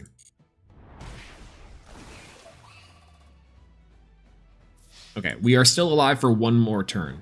Never mind. I forgot Guru is a silly card. I forgot that card actually does double damage, right? That's crazy. Man, how cool. How very cool. All right, we go next. We go again. I might have to take off this jacket here in a little bit, though. Because now I'm warmed up. I'm getting toasty again. Just a little bit toasty.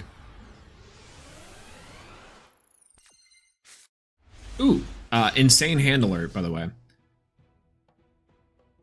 Okay. Let's try out Gunkin SUSHIP Shari, Catch of the Day. We will play the Gunkin SUSHIP Shari, the Catch of the Day. We will go into our Gunkin SUSHIP Shari. We will show off. I do think I want Uni seems like it's the good idea here. I think. Maybe not, but it might be. No, it is definitely the better idea here, because we can bring out the SUSHIP Uni, and then we can go into Shari after that. Or we can just win because they're going to ignore this prompt, and they're not going to know what to do here. So, oh, never mind. No, Shirao is actually really good here. So what we can do is go for you. Specialty Shirao. And then now we can go into the best combo inside the SUSHIP arsenal, Springen's Merrymaker. Merrymaker on the board. We're gonna go for a Merrymaker effect. Merrymaker. Gonna go for this one. One day we'll have the Challengers back. I'm saying. Challengers was a good movie. There are Challengers everywhere in the world for those to see. Don't read into that. Also, congratulations to Zendaya and Tom Holland, by the way. I did see they got engaged, and I'm just like, man, good for him. People are like, no, good for her. I'm like, are you kidding me? To be fair, his lip sync battle specifically is like, actually, I hate using this word liberally, but iconic. Good for Mr. Frog it is about, right? Is quite literally it in the way iconic. All right, we'll go 1, 2, 3. Yeah, this one. Yeah, is this your way to tell me to move on and don't stick to the past? No, no, no, no. I would never say that. In fact, if there is a will or is a way, you know, you'll get what you need here sometime soon. You know, you'll be able to actively seek your challenges out sometime soon. But yo, what's going on, Jay? Hello, good to see you. Welcome in. Welcome in, welcome in. All right, we'll go for these two here. I think our board's gonna be a little bit unassuming, but that's okay. Oh, I drew the XYZ. I'm so stupid. I'm so stupid. That's fine. We will instead just do Time Thief Redoer is probably the best thing we can do here. Or go for Shakanine. No, Time Thief Redoer is pretty good. I like Time Thief Redoer because it prompts our Sargas. And we might actually get like a draw off the top, which is nice. Plus the Max C is pretty good. Like we're big chilling here. We are big chilling here. All right, we'll end. We'll go. Is too loud. Dang. No, no, no. Listen, we don't shame me girls here either. Crazy though. What did we grab? We grabbed Abominable Unchained Soul. This is actually pretty good for us, I think. Evil Eye. Okay, perfect. We'll just maxi here now. We'll see. Yeah, what happened? But what if we what we need for our own well-being? It's not healthy to do a challenge when your opponent plays puppet. That's actually true. Okay. The gimmick puppet FTK thing is really scary, just by the way. But in general, yeah. What if we want what we want, but it's not healthy? Good question. Good question. Would never know that.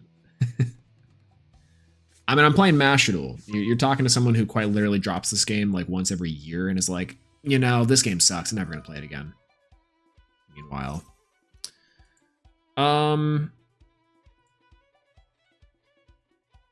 cannot target with card effects, and I cannot. That's it. Can't be destroyed by card effects. I can't be targeted by card effects. That's kind of rough. I guess I could have done this and bounced this back. Is it target one card on the field? Yes, it is. Or bounce it or add it to hand. What happens if this card's destroyed? Nothing? Can this card be destroyed? Uh-huh. Can this card be destroyed? That's it. Yeah, that's pretty good. All right. So I think we actually can just have to bounce this thing back, and that's like what we have to do. Or we have to destroy the back row and have this all be a running thing, which is not great. Sargas, activate the effect. And then the Saraziel will probably trigger here. Target one of the monsters to destroy. Perfectly fine. Sargas is okay. I always scoop when I go second. I hate watching my opponent play the game. See, that's the crazy part, right? That's a very, like, I would say common sentiment. But the idea that, like, some decks can just go second and be fine. I don't think enough decks can go second and be fine, except for like Tenpai, right? There's like a few OTK decks, and Master Duel's a little bit different because it's best of one. But yeah, it is very frustrating to play this game and be like, I'm watching my opponent combo off for literally like 40 minutes sometimes, and then just not be able to play the game. And on some level, that is just Yu-Gi-Oh! But I would argue it's also, you know, bad game design. Maybe just me though. Maybe just me though. Brandon, true. Well, Brandon can probably go first and second, which is the crazy part, right?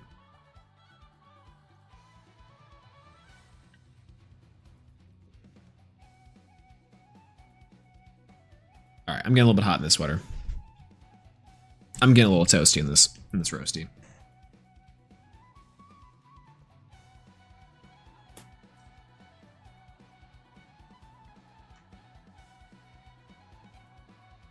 I hate Tenpai. Tenpai is like interesting.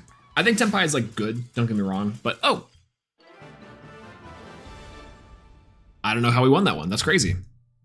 I do not envy card designers. I don't either. I love game design. I think game design is so interesting to talk about. And like, again, effectively it goes into like systems of play, and like it goes into like, I love game design from a fundamental level. Excuse me. Wow, I'm just like mincing words today.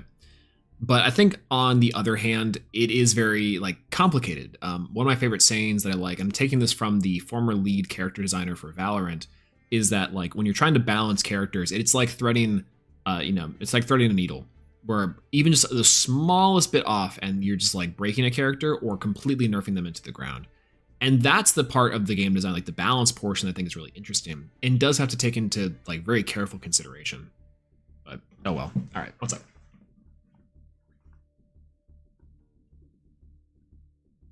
Okay, we're back.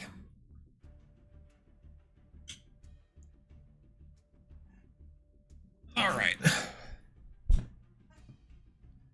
Okay, so keep on going. Yeah, that's why I use Chimera. Yeah, they blow so many board breakers and then just one card OTK. Chimera is also really fun. I like Chimera a lot. Like, is Chimera pretty good into Tenpai? Because like, what is it? They can't be destroyed by battle, right? Is that what it is? There's like, or a couple of them that can't be destroyed by battle.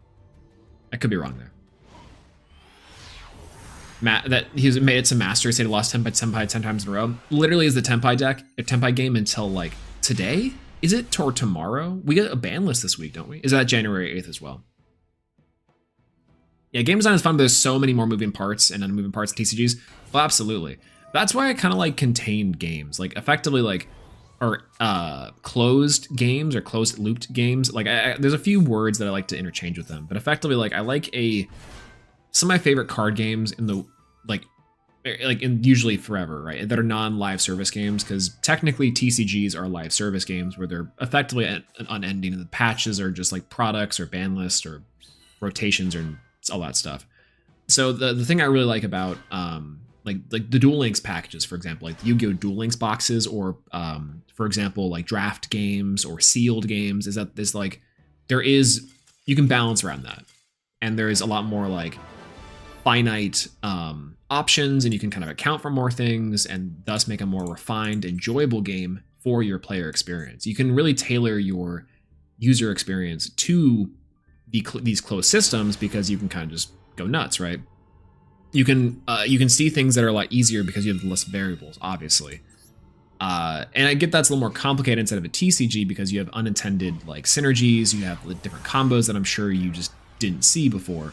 I firmly believe that like the meta for like Alestrals, for example, like that was a couple months ago, along the lines of something like, the removal meta, where effectively you didn't have to play like hardly any counter runes, I don't think was necessarily intended, right? It could have been, it definitely could have been, but it just seems like it was over centralizing. And I think in a closed game that's not consistently like updating, you can account for those factors a lot easier, and you can maybe faster respond to those challenges that players might be presenting with your game. Obviously, digital versus physical is a lot harder because physical requires months of planning out in advance, and having those edits to be made can take sometimes years. Or kind of like not years, but months to see in advance. Like your foresight has to be so good, right? However, on the opposite side, that's why I think digital has like the advantage of like consistent updates. This is where Master Duel kind of comes into a problem, though, is because you do have cards that are physical representation, that have physical representations in the real world. You can't just patch them, right? That Pocket's also interesting because Pocket's meta is like the cards from Pocket are shifted in terms of their effects, but in theory they could change. Like technically Hitmonlee could do 40 damage to a bench if they wanted to. And that's kind of accepted as like this change that can happen to specifically the application that doesn't affect anything else. But Yu-Gi-Oh! Unfortunately doesn't have to work like it does in the TCG, but it should. It's very complicated in some ways, but I don't know. Game design rant from your boy Swolelax, if you will. Anyways, where were we? All right, let's Painful Decision here. Let's go with Painful Decision. We will bait out an Ash Blossom. They don't have an Ash Blossom. We'll send Shari. We will add Shari, the vanilla Shari. We already have the other ones. We'll see. Yeah, the illusions can't be attacked, can't be destroyed by battle. I gotcha. That's pretty good. Yeah, Guardian Chimera Tenpai has to destroy cards by effect. They can't beat over him easily. That's true. And also, like, being a bigger body is really nice for the matchup, ultimately. I think. Chaos Angel as well. That's true. That's right. Chaos Angel is really hard for them to deal with at times, right? Because the banishing effect, or because it's unaffected by cards if you use specific typings. I could be wrong there. Special summon Shari to the field. Yeah, we should do that. All right, let's go through our entire Merrymaker combo, and then we'll go through the rest of it. So we're gonna go ahead and add designated cards back to hand. We'll go ahead and just add the other rice from our deck to our hand. Let's go in for the Merrymaker here. Merrymaker on the board. This is technically, we shouldn't do this to start, just in case they have Nibiru, but what are they gonna do? Have Nibiru. Yeah, unaffected by monsters, and can't be destroyed by battle. God, that's so good. That card is so crazy to me. I don't understand how that card like stays around for a while, but it's a cool card. It's a good card. It's like a Link 2, right? And that's the kind of generic card that I think is like fun to play around because it's not necessarily like a negation. It's just like, it's just a very strong card that specific decks can and can't play. Those are the types of generic cards that I think really work for Yu-Gi-Oh! Other times, though, I don't think Yu-Gi-Oh! Generic cards work at all. Truth be told. Just truth be told. But I don't know. What do you guys think? Do you guys think that like generic cards like that are okay? Or like generic cards are like bad all around? Because I know some people who are like, no, generic cards are bad always. And I don't necessarily think that's true or good for game design, but I could be wrong there. All right, we'll go ahead and do Spring and Zaraki here. Add these two. Yeah, I can banish working as an eruption in some decks. That's true. It's more like the removal side is like sometimes okay, right? But that's true. The interruption I think is better than negation. Because interruption you can kind of plan for and play around. Like one of the things I really like about toss format, and this is me adding a nickel into the toss format jar, is that like it was about how to work around the layered interruptions that your opponent set up for you. And so like it was on you, and as the player you had to set up your puzzle, and then on your opponent's side it was they having to break down your puzzle. And that kind of like back and forth give and take is what I really liked about toss format for a long time. And that's when I think Yu-Gi-Oh! Is at its best. Yu-Gi-Oh! Is at its best when it's like both players are trying to break each other's puzzle, right? It's like you build up your own puzzle and then your opponent has to break it down, or your opponent puts up their board and then you have to break it, right?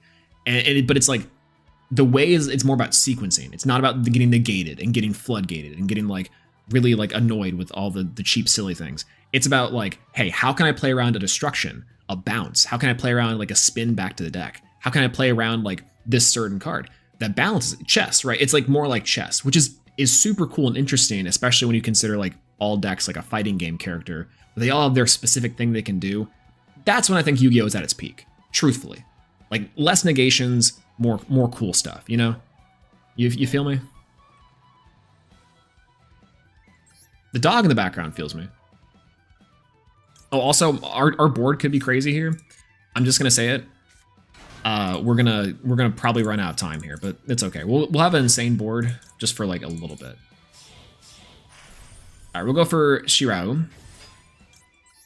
We'll go for Gunkin SUSHIP and go for Springen's Watch. Draw, pretty good. Okay, we will go for Catch of the Day. We'll go Catch of the Day effect. We will showcase the vanilla. We will show off the Ikuta class. Well, hopefully they'll give us the Ikuta class. Or if they walked away and haven't been paying attention, then that's okay too. Yeah, I like what TCG is doing, right? Like banning Baron and Apollosa. Like those generic negations are like really rough, right? And it kind of sucks, yeah. I think generic cards are good, but I think powerful cards should be behind light walls. True. Like, see, it's crazy, right? Banning Baron and Apo was for their pockets, not for the players. It helped Azumina so much. It's funny because I think Baron is like somewhat fine as a one-time negation that has some stuff, but it's like, again, Baron being like a generic card that every deck can access is like, I think the problem. It's like it would be on top of the cherry on top of an insane board. You get the generic negation, and that's when I think it gets really rough. Yeah, I like me a good 7 or 8 turn duel. Honestly, I could even take a 2-turn duel if the challenge is like, is that kind of give and take I was talking about, right? That's I think when it's still pretty fun too. Yeah, stuff like Little Knight is okay because she's just an out, not a win condition. True, yeah. See, that's also true, right? I do like cards like IP Masquerena, and cards like SP Little Knight because they're like, again, they're interruptions. They're not necessarily negations, and using them at the right time can sometimes win the game outright, which is really cool considering that this card is pretty unassuming. But its condition of not being able to attack directly is, I think, sufficient enough for a lot of players. So I do like that a lot. Okay, we'll tribute this card. Get rid of it. We'll bring back the Springen's Merrymaker. Then we'll go into, we'll go for F31 or F0. Stats my F0, boys. For Utopic Future, we'll go into, okay, now we're playing the 30-second duel. We just got a little bit of a head start. So, you know, we're going to do okay. We're going to do perfectly fine. All right, we'll do this. We'll special the Ikura class. I want to go into something else, but instead I think I'm just going to go for a Time Thief Redoer here. This is the ideal end board for SUSHIP, by the way. No SUSHIPs, just big robots. Big robots. But yeah, Dragoon is way worse than Baron. Dragoon's more of an annoying card than Baron. It's also like that generic side of things, getting to it with like Predaplan, Bartanaconda, and Master Duel is obnoxious. Like I will agree with that. I'll agree with that. Yeah, like having issues with their deck, but spit out generic monsters as a win condition, aka Super Angry Samurai. True, by the way. Connection failed. Okay, they just straight up bounced. That's crazy. Yeah, Baron was nowhere near a win condition compared to like Dragoon, right? That's true. Super Heavy Samurai didn't spit out. It got hard countered by everything, especially it has no game plan now because the generic support doesn't exist. That's true. So it did get killed by it, and what's funny is that I think that was like their attempt to make that deck be more into the Super Heavy Samurai line, but I really can't imagine the like thought process behind it other than like some engine stuff. Apparently you can cook with it in Orchist though. The Orchist stuff is pretty good though. If people who jumped into full power tier format know that Baron and stuff is nowhere near as power level as critical. It's kind of funny. I remember playing back in that format and feeling like, yeah, like tier limit was the apex predator, like and way more powerful because you just had more options that you could do. And one of the cool things about tier limit, truthfully, was that it was like the kind of philosophy we're talking about with Yu-Gi-Oh! And the way that it was building the chains. It was not negating stuff. It was interrupting your opponent with minimal negations. It's very interesting, I would think, overall. And I think that's why a lot of people really like that format. Other people, yeah, not so much, right? Some people love that format, some people don't. And I can see why on both accounts, but I do think ultimately it is the direction of modern Yu-Gi-Oh! That I do like the most. Do I want to special in the Shari Red? No, I don't really want to. Also, I am going to take a peek at their hand. I'm going to take a peek at their hand. We're just going to take a look. We're going to take out what we need to. Ah. I hate this game, man. It's a Tenpai, are you kidding me? Okay, talking about decks that are currently killing Yu-Gi-Oh! Like, Tenpai is crazy because I could pick any of these cards except for DD Crow. It's like, I could rip out one card from their hand, and I could go, and all of these could be good candidates. It's like, you, not you. Literally, this is crazy. Look at this. Look at this hand, dog. This is as good as Exodia. Like, to put it into perspective, this hand is as good as Exodia.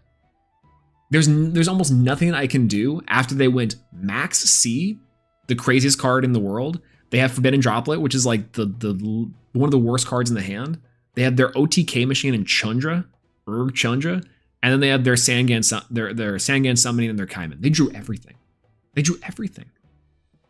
They literally drew everything. That's crazy. And I can't even put up a fight here. I can't even put up a fight here. Pick Droplet. Droplet might be the way, right? Banish the field and Chandra. With what? What can I banish the field and Chandra with, right? True. Like, it has to be Droplet, right? Droplet is like the negation, and then I can play around everything. But I'm gonna give him back a draw. That's ridiculous. That is insane. That is an insane hand. Okay, here. We'll go and target the Gunkin SUSHIP Uni. Change the level to a 4, and we'll go nuts. We'll go that way. We'll go that way. It'll be good. Yo, what's going on, Dwagon? Hello, good to see you crash into my stream with my army of Karibos. Hello, mate. Hello, good to see you. Hello. Welcome in. Have a good time. We're playing some SUSHIP today, and we're currently malding about Tenpai a little bit. So, yeah, speaking of dragons a little bit. But yeah. Yeah, would call that drawing God hands. Quite literally the God hand. The absolute Yu-Gi-Oh! God hand. We can waste our time a little bit, though. Yeah, Tenpai has 15 starters, right? Like, it's okay to have 15 starters in the deck. It just feels like it's like, Jesus Christ. I think I want to do this one. Fluandereeze, I can somewhat deal with still, but absolutely right. And Runic in a similar way too, right? Like you Tenpai, you Runic, you Fluandereeze. I could even deal with both of those. For some reason, I just think Tenpai is like just feels bad. It just feels bad, right? I don't know. It's crazy. Tenpai hits soon, but they have to do other starters they can replace. It's far less consistent, and that's, I think, okay to do, right? And it's definitely not going to kill the deck outright with one Chandra. It might, but like, God, that sounds ridiculous, right? Okay, Gold Seagull Gundam might be able to help us out here because we can go into our XYZ monster, and it's like leaves the field because of by card effect. Then you can target one monster and it can't attack. That seems like it's actually pretty good. Does Time Thief Redoer leave because of a card effect? I feel like it does. I feel like for some reason it does, and I want to do that. So that's what we're going to do. We're going to go Time Thief Redoer just so we have a little bit of plays for next turn, maybe. And then we'll go. Imperm, I guess, is what I'm clocking from this this hand. That's messed up. I will say that's messed up. That's messed up especially. Yeah, but yeah. My friends always hate dueling me because I like to be funny and run all the one-of hand traps. The one-of hand traps is really funny, by the way. Oh, hey, what's going on, Sensilly? Hello, good to see you. Thank you for the raid. I really appreciate that. Hello, everyone. Welcome in for the first time if you are here. My name is Swolelax, and welcome to our currently malding about Chandra. Hopefully you had a good time over on Sansally's stream. I saw you guys were opening up some Alestrals previously, which is really cool. We just spun that back! Oh, God. I'm so sorry, everyone. If you're coming into here for the first time, we're playing against a Tenpai player. The only reason why we know this, we got Max Seed in the first hand. We had Triple Tactics Talent. We took a look at their hand, and we shuffled back into the deck a Forbidden Droplet. Look at this. Look at this absolute insane person. Draws Exodia, by the way. We shuffle back Forbidden Droplet. Did they just get back Forbidden Droplet? What do we do? What do we do? Hope you're dishing out some heavy hits and building a lot of ships. Absolutely. Our boards were crazy once upon a time. We're all part of the ship, and you know, we are One Piece, etc., etc. Everyone pick your character. I don't know if I can be Zoro for legal reasons. But yeah, I'm an expert in Galaxy Eyes. Got 5 variants. Oh, let's go. Ninjas is really good, by the way. A big fan of the Gate Guardian stuff as well too. Big Baguska. Baguska actually probably would have been a really good one to do. I do think that the Forbidden Droplet still counters the Baguska, but it could be wrong there. Could definitely be wrong. But yeah, this stream is SUSHIP players only for the most part. We thought we were we did win inside of the 30-second event with our little SUSHIP menu, which was a lot of fun to do. Had a big fan of that one. Big fan of that one.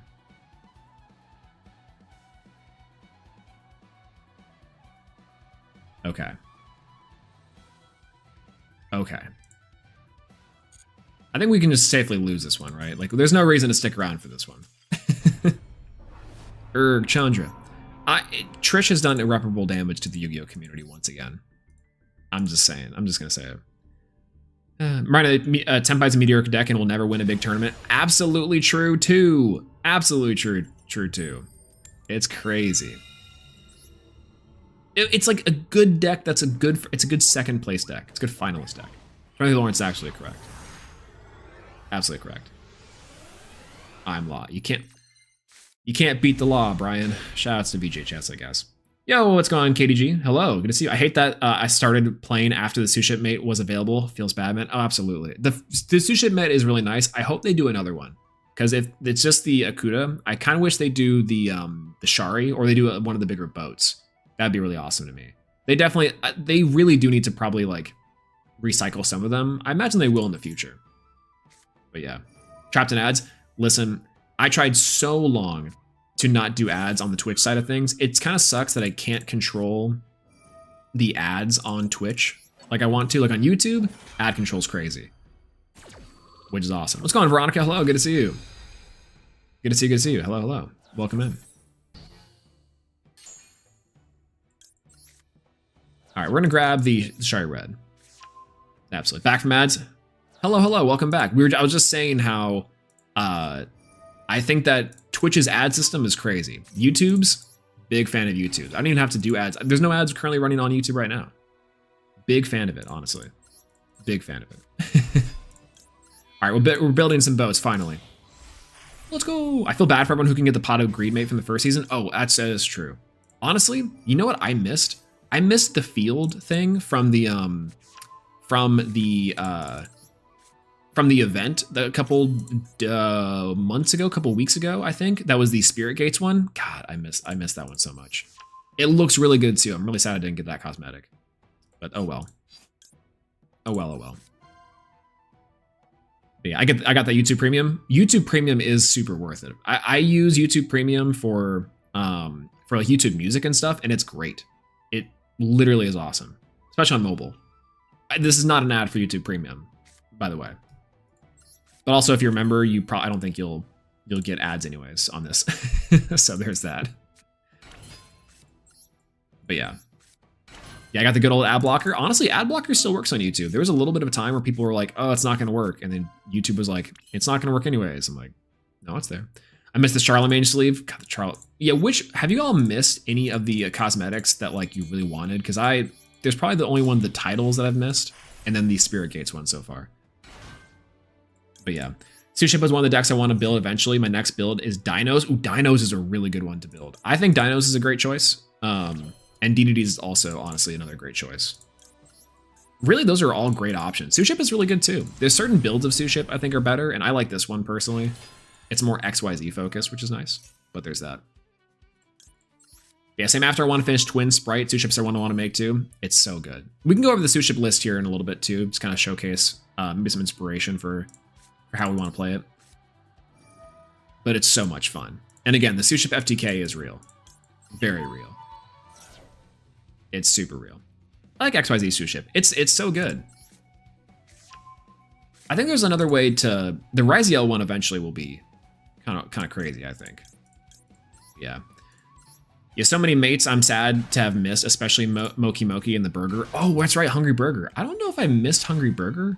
I might have, though.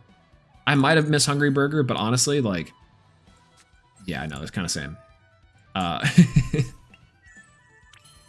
Both those are great choices, by the way.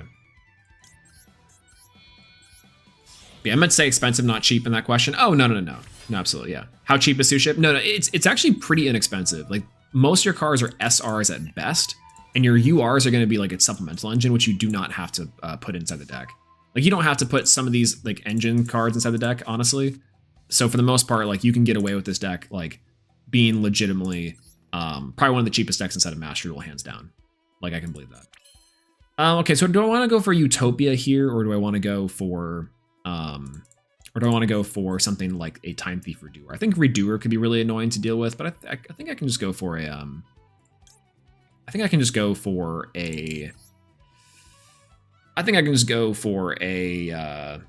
Utopia. Yeah, we can go for Utopia. Why not?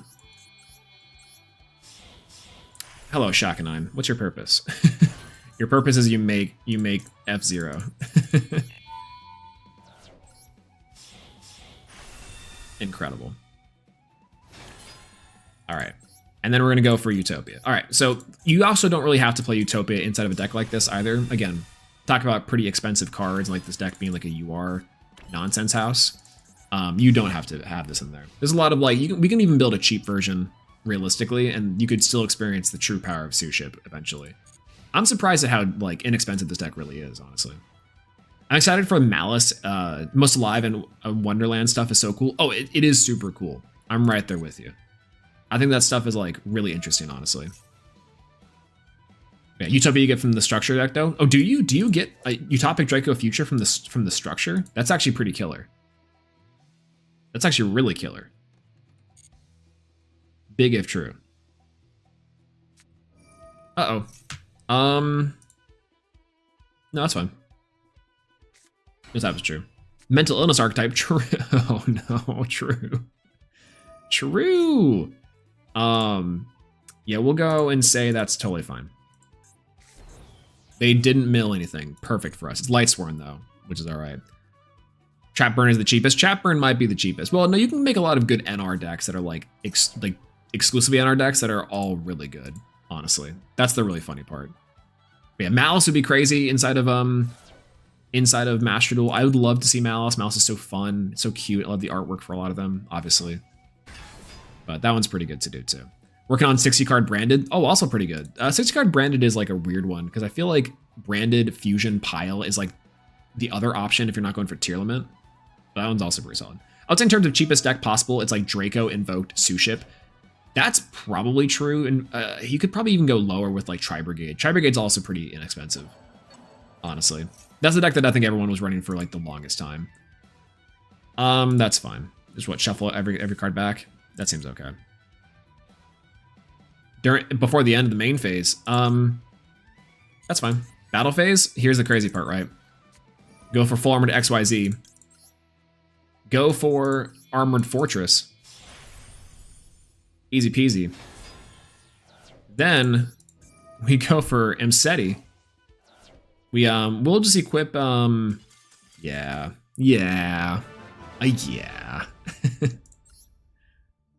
Incredible. All right, we'll go over the deck. All right, here we'll go for the deck. So here's the deck that we're playing currently right now. It's our SUSHIP strategy. Again, relatively inexpensive here. Like if I were to rebuild this deck with take out outside of the staples, it's really not that expensive. The action deck's relatively expensive because we're playing a lot of rank 4 engine stuff, but you could cut out the rank 4 engine stuff. And again, outside even some more generic options, you could cut pretty much everything that's not specifically like Sargas and just play like rank 4 stuff, which is cool. But yeah, I like Unexpected Die. Unexpected Die is killer. Honestly, the Painful is incredible. Shoutouts to my Sunseed Loci. Plant Gang, by the way. Plant Gang. Easy peasy. Easy peasy. Tri-Brigade is one of the only decks I haven't played. Played same with Mathmech. Mathmech is one you probably should play with. It's also like really good at winning games. Tri-Brigade's like good for a couple years ago. And I feel like eventually we'll get cards that Tri-Brigade is like crazy broken with. But Tri-Brigade is also really fun. One of the decks that's like Really forgiving to play, great for new players. I think ultimately, if I was going to teach someone modern Yu-Gi-Oh, it'd probably be like, Tri-Brigade is a good place to start them at, honestly. Honestly, yeah. Dark Magician would only cost 1,500 gems, and then craft the Dragoon stuff, and you're good. You know what's crazy? I was terrible about pulling my packs for Dark Magician, so it cost me like almost 10,000. It's wild. What's your favorite deck of all time? My favorite deck of all time, and I can almost show it to you here, if we go to the deck screens, is by far, hands down, Elemental Hero. I love Elemental Hero so much. It's one of my favorite decks of all time. Obviously, back in the day, I was a little baby when I was watching Yu-Gi-Oh! GX on TV.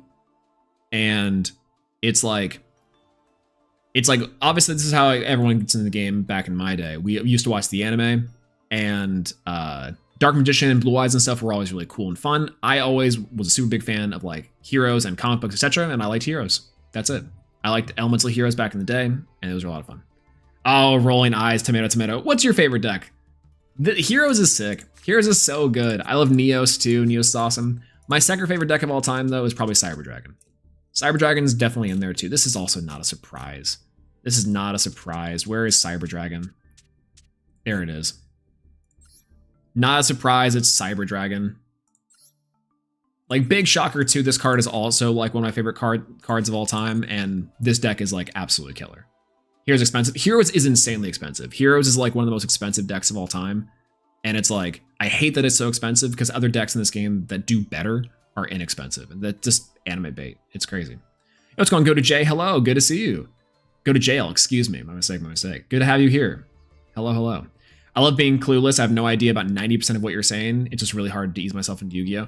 No, absolutely. Here's the fun part is that like, you have like Yu-Gi-Oh! And 95% of it is jargon. And I'm hoping also to kind of bring down the level of how much complications it has, right? But like, for the most part, I think that you can get away with just being like absorbing a lot of this through osmosis, frankly. Tell me you like GX, that tell me you like GX. I love Ancient Gears too, and Ojamas.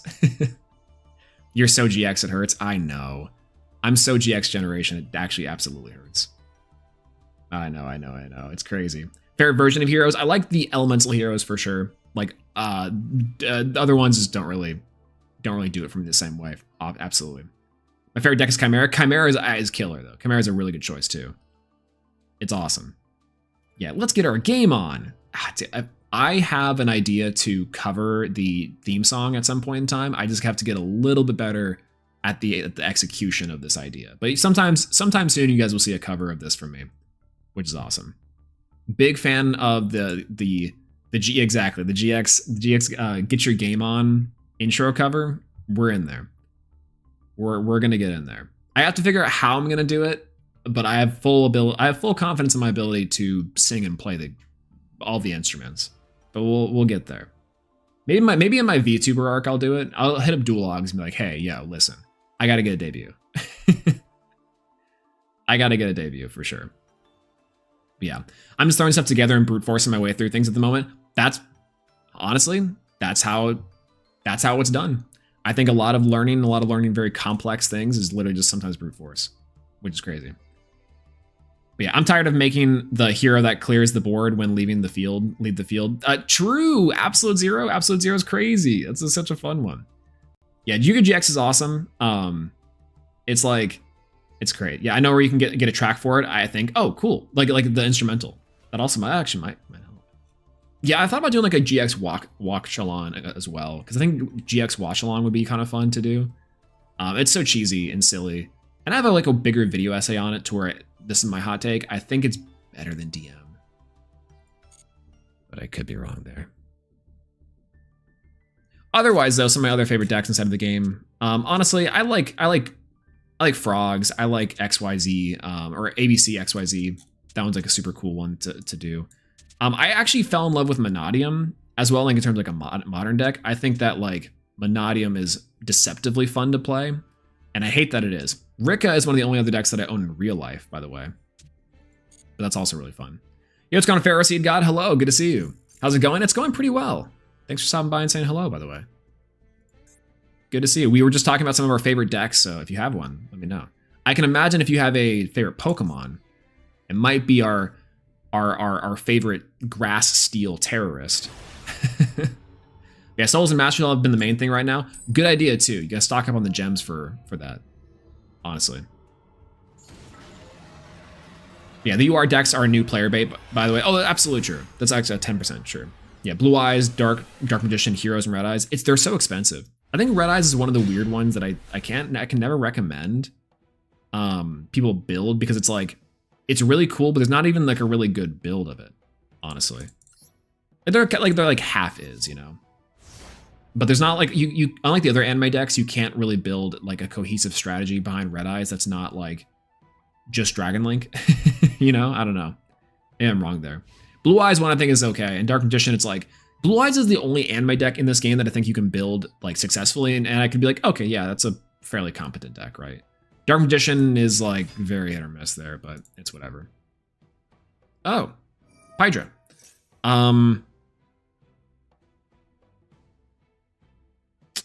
I hold this imperm for Chundra, right? Like I have to hold this for Chundra, or do I ash this and go nuts? No, we hold it for Chundra. We'll hold it for Chundra. Yeah, I've kind of chosen my favorite decks from the art. Also, an incredible way to do it too. I'm a big fan of just doing it based off the vibes. To be fair, they just happen to be meta. Maybe you just have good taste. Absolutely. You know, there's a lot of that. Yeah, gotta work on your VTuber catchphrase. Do I have a VTuber catchphrase? Do VTubers even have catchphrases? I didn't even know that's a thing. Maybe I'll do it. Maybe I'll be the rapping VTuber for sure though. What's going on, Plus the Duels? Hello, good to see you. Hello. So stop by and subscribe to your channel. I play Master Duel on Xbox on my end. Oh, awesome, good to hear, and thank you for the subscription. I really appreciate that. Welcome in. Glad to have you. Hello. My favorite Pokemon is Rayquaza. It's Rayquaza, right? I say Rayquaza, but it's Rayquaza. That's how we should pronounce this. No, there's that. What's your favorite Pokemon? Munchlax? Okay, you guys want to hear my real favorite Pokemon? It's Umbreon. How many of you believe it's Umbreon? If I tell you it's Umbreon, would you believe me? I keep on going back through solo mode and try different loner decks in the events, and certainly helped me. I've only been back for 2 months after being away for 15 years. Wow. Everyone, shoutouts to KDG to Guitar, by the way. 15 years is incredible. That's like an insane amount of time to be away from the game and try to come back. But good that did Master Duel bring you back, though? That's awesome. What's going on, Blaze 7 Goku? Hello. I wish regular Noble Knights and Infernoble Knights would get more support, but Konami cares about Infernoble. Infernoble, I think, is just their wave of going about it. I can see eventually them coming out with like regular Noble Knights cards, just to get some stuff in, right? Just to kind of like round out the deck, but I don't know. Yo, what's going on, Sora Heals? Hello, good to see you, by the way. Welcome in, welcome back. Opinions on True Draco? Poor. Very poor. I think True Draco is one of the most infuriating decks of all time. Back in the day, they were literally like my sworn enemy. And it was insane. Insane. But yeah, so far my favorite deck to use normally is my Obelisk deck. Ooh, I need to build a good Egyptian God card deck. Absolutely. Favorite Pokemon is Mudkip. Good choice, great choice. Based, absolutely. Sansley has 4 catchphrases. What are your catchphrases? I don't think I've ever heard your 4 catchphrases. We'll see. I'm tempted to play Malphite so I can beat adorable animals. Also a great choice. That's also the fun one, is you can build like a silly deck and be like, hee, here's my cutesy deck, and you just get OTK'd with stuff. Isn't that funny? Let me VTuber, I was just thinking I want to throw bricks at you. Yeah, let me get like a points redeem to just like throw stuff at me. It'd be really fun too when I tell terrible jokes. But yeah, I would believe it. Ooh, Leafeon. Leafeon's a good. I love the Gen 4 stuff too. By the way, Gen 4 is I'm a big fan of Gen 4 Pokemon. Umbreon is up there. That's like my joke one. Everyone's always like it's obviously Snorlax, right? And like, no, it's Umbreon. Like, oh. Infernape's a great one. Infernape is a banger choice for a Pokemon. Again, Gen 4 GOAT. Gen 2 is my favorite gen. I love Crystal. Crystal version's my favorite one. Otherwise, like we can Gen 4 is definitely up there, right? For sure. But yeah.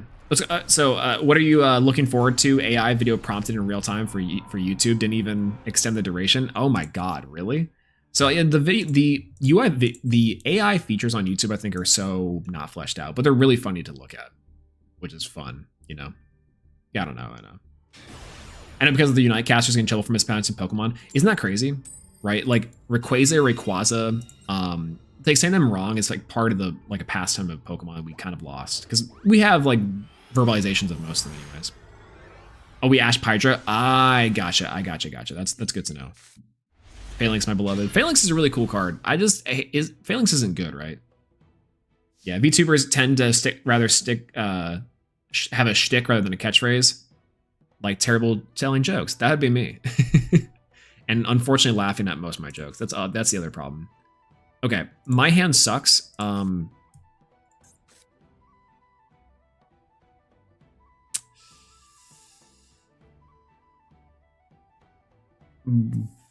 Okay, we're just gonna go for this. We're just gonna go for this. We're gonna have to like pray they don't have another hand trap or something. They have Maxi, which is good. Okay, thank God. Oh God, thank God. Okay, so maybe an Imperm here would go kind of hard, but like I think that Imperm we can forgive, and we'll go crazy from there.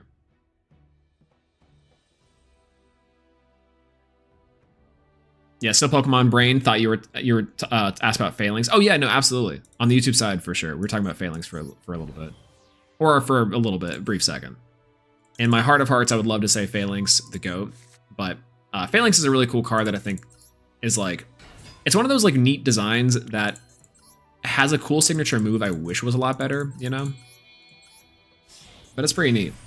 I decided to play Yu-Gi-Oh! The Game Boy Color when I grew up in the early days collection was announced. Then I figured it was a good enough reason to get back into the modern game. It's been about 20 years since I played TCG. Yo. So I recently played the World Championship 2006 game, and it is goated. I just want to say it was a great time.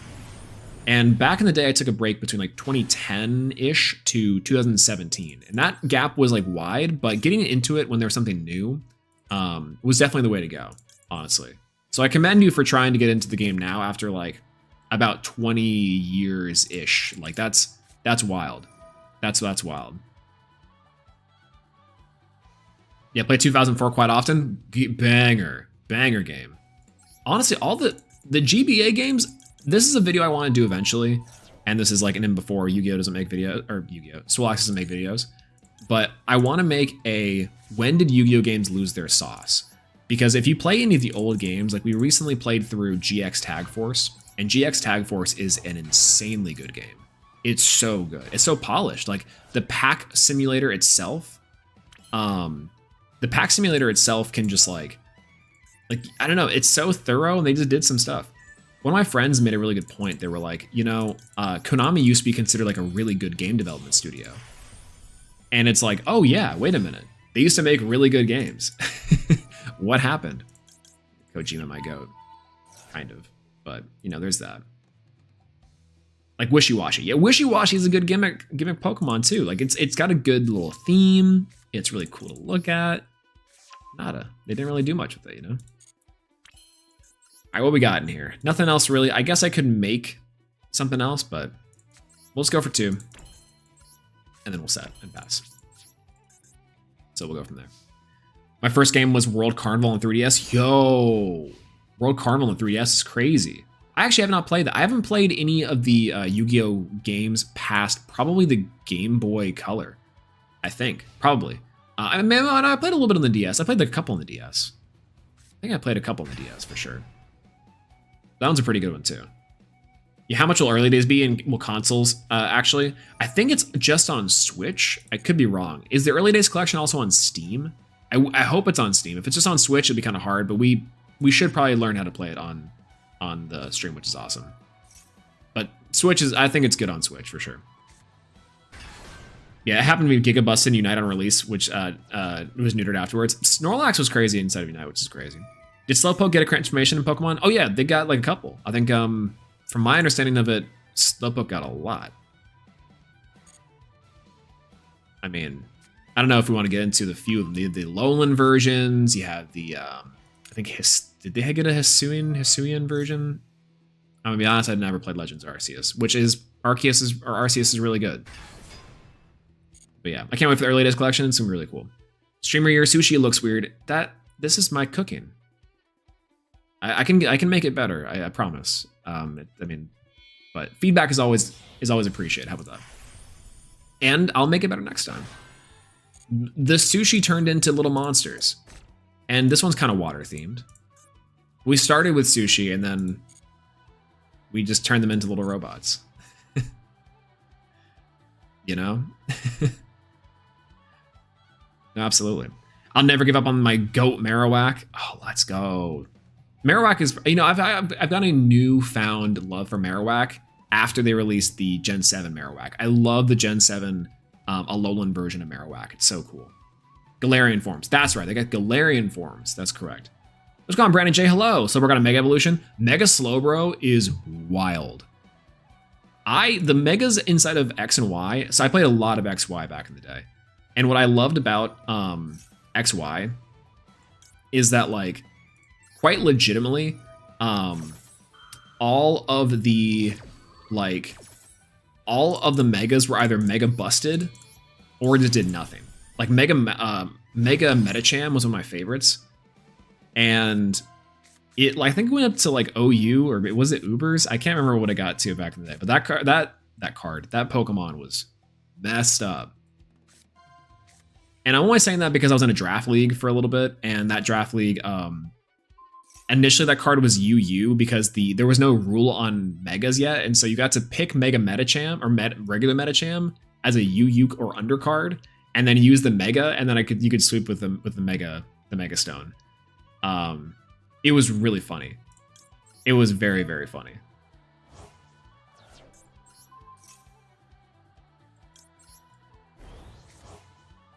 Let's go with this one.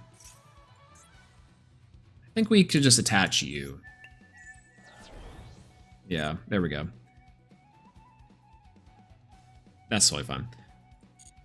But yeah, Alolan Marowak is so cool. It looks so cool. The Alolan forms in general I like. Alolan Executor is hilarious.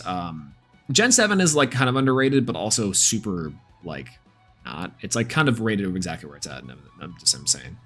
Alolan Vulpix is my biological daughter. Excellent taste. The Alolan Vulpix and Ninetales are gorgeous, and I love them so much. They look so cool. They look so cool. And they are so cool. I like that Ninetales got some love. Ninetales is one of my favorite Pokemon. Shocker, as a Brock lover, I like Vulpix, right? But yeah, Sandshrew as well. The Alolan Sandshrew is adorable too. Great options all around. I don't know. You know what's funny? I'm now thinking about it. A lot of the forms of the different Pokemons are great. All right, let's go for a Harpy's Feather Duster here. Pretty killer. It's my first ever shiny hunt. The subtle purple was so gorgeous, I had to have it. Yo, wait, that's right. This shiny is really good looking. And also, how long did that shiny hunt take you? How long did that take you? I don't think I've actually really ever done a shiny hunt. That's the crazy part, is that I think I've just, like, been fortunate enough to never have to do that for any sort of longer period than just like, yeah, I'm gonna try it out, you know?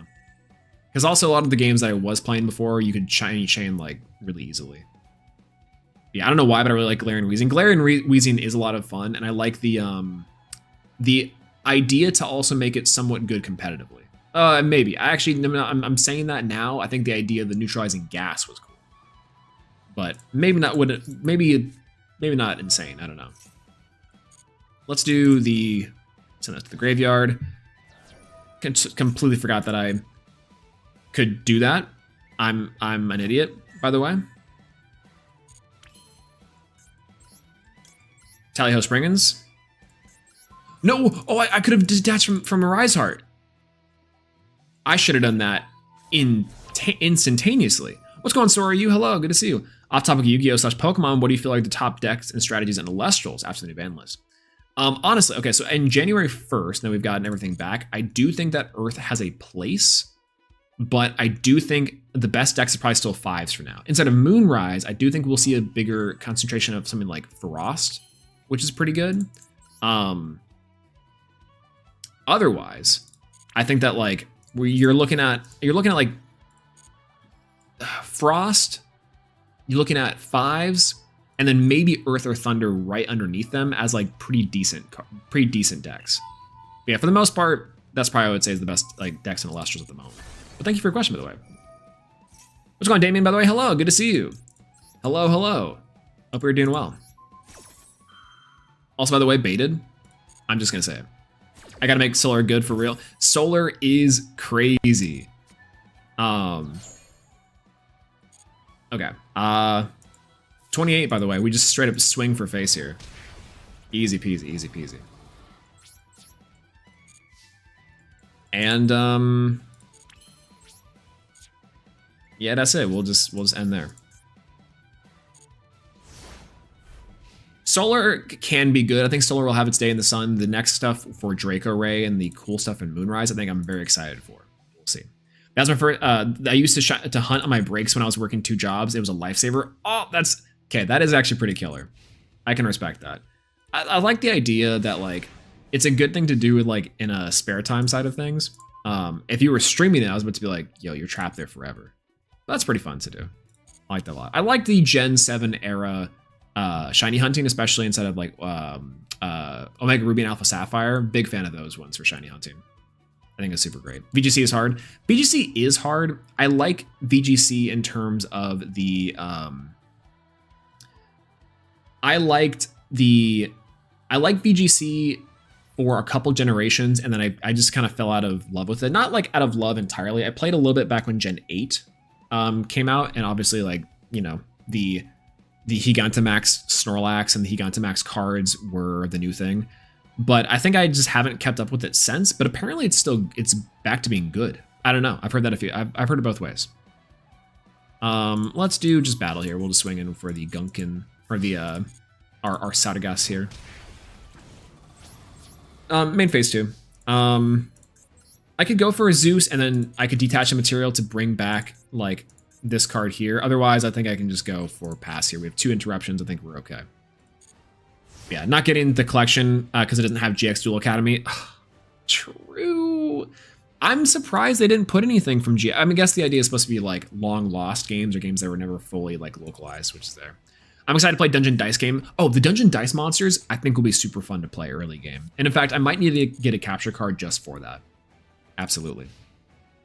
SOS hunts rocked. I love the SOS hunts. They were so cool. And so, like, they were a lot of fun, right? Like that's the neat part about a lot of the shiny hunting methods. I feel like they got a lot better over the years, but there are like, I did not like shiny hunting inside of Gen 5 that much. I'm just gonna say it. But yeah, DDM was super fun, but super definitely grindy. That's the crazy part, is that I feel like a lot of these games, some of the grinds are okay. Like I think the grinds inside of the World Championship 2006 and a lot of the World Championship games are actually a lot of fun. But I think the grinds inside of like what's it called? Like the one that everyone loves to speedrun, the Forbidden Memories. I don't understand. I don't understand why people like love to do that one. The music goes hard here, by the way. I just want to say that. Go for Zeus, not them ripping off Elestrals. True. Y'all see those I hate that I can't say this word or else I'm gonna get demonetized. Inside one of the Elestral servers I'm in, there's a picture of a really buff Zeus, like, you know, the Greek god Zeus. And someone referred to their abs in such the most infernal way possible. It's crazy. I can't even repeat it on stream. That's how like insane it is. But yeah. Yeah, the VGC is more fun than Smogon format most of the time. At a bare minimum, doubles is enjoyable in singles. I think the doubles is a lot more fun. Personally, I used to be a singles fan. Yo, it is not. No. Yes, that's exactly the word. Exactly. 110% exactly. And it. But yeah, it's so funny because like I like the idea that Smogon is an option. I'm glad that it's a competitive resource that people have available to them. I think that's really great. I do think that singles is overrated. I think singles inside of Pokemon just winds up being like who can set up their sweep first. And I don't necessarily like love that. I mean, I think it's interesting. I just don't. It's like so boring. I don't know. Maybe I'm wrong there, but I just find it kind of boring, you know. Because it's like it's predictable, right? And whatever. But doubles, I think, is a lot of fun. I've had like great times playing a lot of doubles inside of VGC whenever I was playing a lot of doubles. The team comps are cooler. It's more complicated that you can play. More complex stuff is neat. I don't know. Yeah, can we please get Fiendsmith as a structure deck? Oh, that would be crazy. The Fiendsmith structure deck, that'd be awesome. Yeah, the collection is only being Game Boy games is kind of lame. The old consoles games are so much more fun. I actually am really curious to know why they aren't also doing some of the console games. Can you imagine, like, yeah, Duels of the Roses. We also have like what's the other one? The Falsebound Kingdom. We also have like any of the GX games. Maybe it's for licensing issues. Nah, I can't imagine why they would have that. There's so much more fun interactions and gimmicks you can do with doubles, right? That's what I'm saying. More the merrier in that case, right?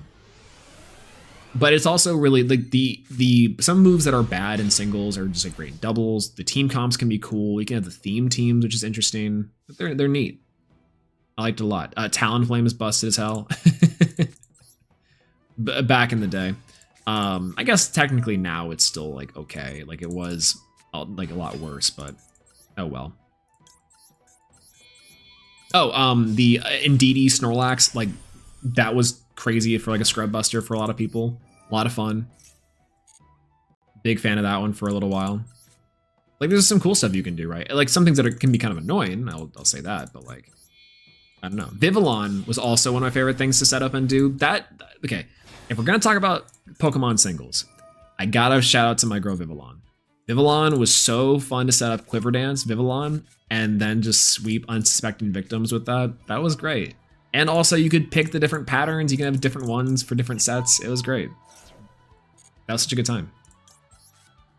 It would kill for a Capsule Monster remake. That would be really cool. I think that they have a lot of room to grow with their complete catalog of old school Yu-Gi-Oh games, and people love that, right? Like the last Yu-Gi-Oh game we actually got was I think the last one we got was the Rush Duel one. They did not actually like support that for very long, right? And I hear the Rush Duel game is fun, but like the Duel Links thing just effectively power creeps the Rush Duel game, which is funny to me at least. Because like they were supposed to come out with DLC and an expansion and then didn't, and it makes sense. Like just game development's expensive and kind of hard, but like I just find it so funny that by the way, we drew our 1 Harpy's Feather Duster. If we get the Crossout Designator, it's over. Or if we have to Crossout Designator, if we get Harpy's Feather Duster here, I'm gonna be so pissed. But I think it's just so funny. Yeah, wasn't there another Switch game? There was. The other Switch game that came out was the Link Evolution. So Yu-Gi-Oh! Link Evolution was also really hype. I think that was really interesting as like, it was one of the only, it was one of the first games that was like, oh, Link monsters, like the new mechanics, new rules and stuff, like post-master rule. And then they did not update or add new cards to it at all. Right? It's crazy. It's always funny logging on to lower ladder doubles in Pokemon Showdown and fighting people who cannot comprehend the format. Isn't that crazy? They'd be really true. They're like, I don't know what I'm doing here. It's surprising Master Duel doesn't have a hero structure deck. It desperately does need a hero structure deck. Could you imagine the world where one of those expensive decks in Master Duel actually gets like correct treatment? Like I think that if they were smart in the coming new year, they would prioritize anime decks as starter decks and structure decks for sure. I agree with that. That wasn't your point, but I agree with it. Yeah, I forget Master Duel was a video game. It's a live service game. It's a game in spirit because you can play it, but it's not like old school games, right? Where it's like, I attribute it a lot more back to like the Yu-Gi-Oh! Championship games where like mirroring real life in terms of actual packs, I think is really cool and such an interesting mechanic. Or they was following more like the Persona day-to-day slice of life type games like you would for the Tag Force games, which I think is really interesting. Obviously not having the anime kind of makes this a little harder to do inside of Master Duel, inside of inside of a day-to-day, right? Like you don't have the anime to back off of like the IP, so you have to like either make one, which I think you can, but that gets into like a larger conversation about how I think Yu-Gi-Oh's brand management needs to turn itself into persona. Like you lean into the fact that you are collecting the different like decks and monsters and stuff, and you use them like a monster capture game, right? Like that's, I think, how it kind of could work, but I find it funny because it's like, I think a lot of times it doesn't work that way, right? Where I think sometimes people, or I think the companies think, oh, that's never going to work, but I'm like, it really can. It really can work that way. Just saying. I don't know.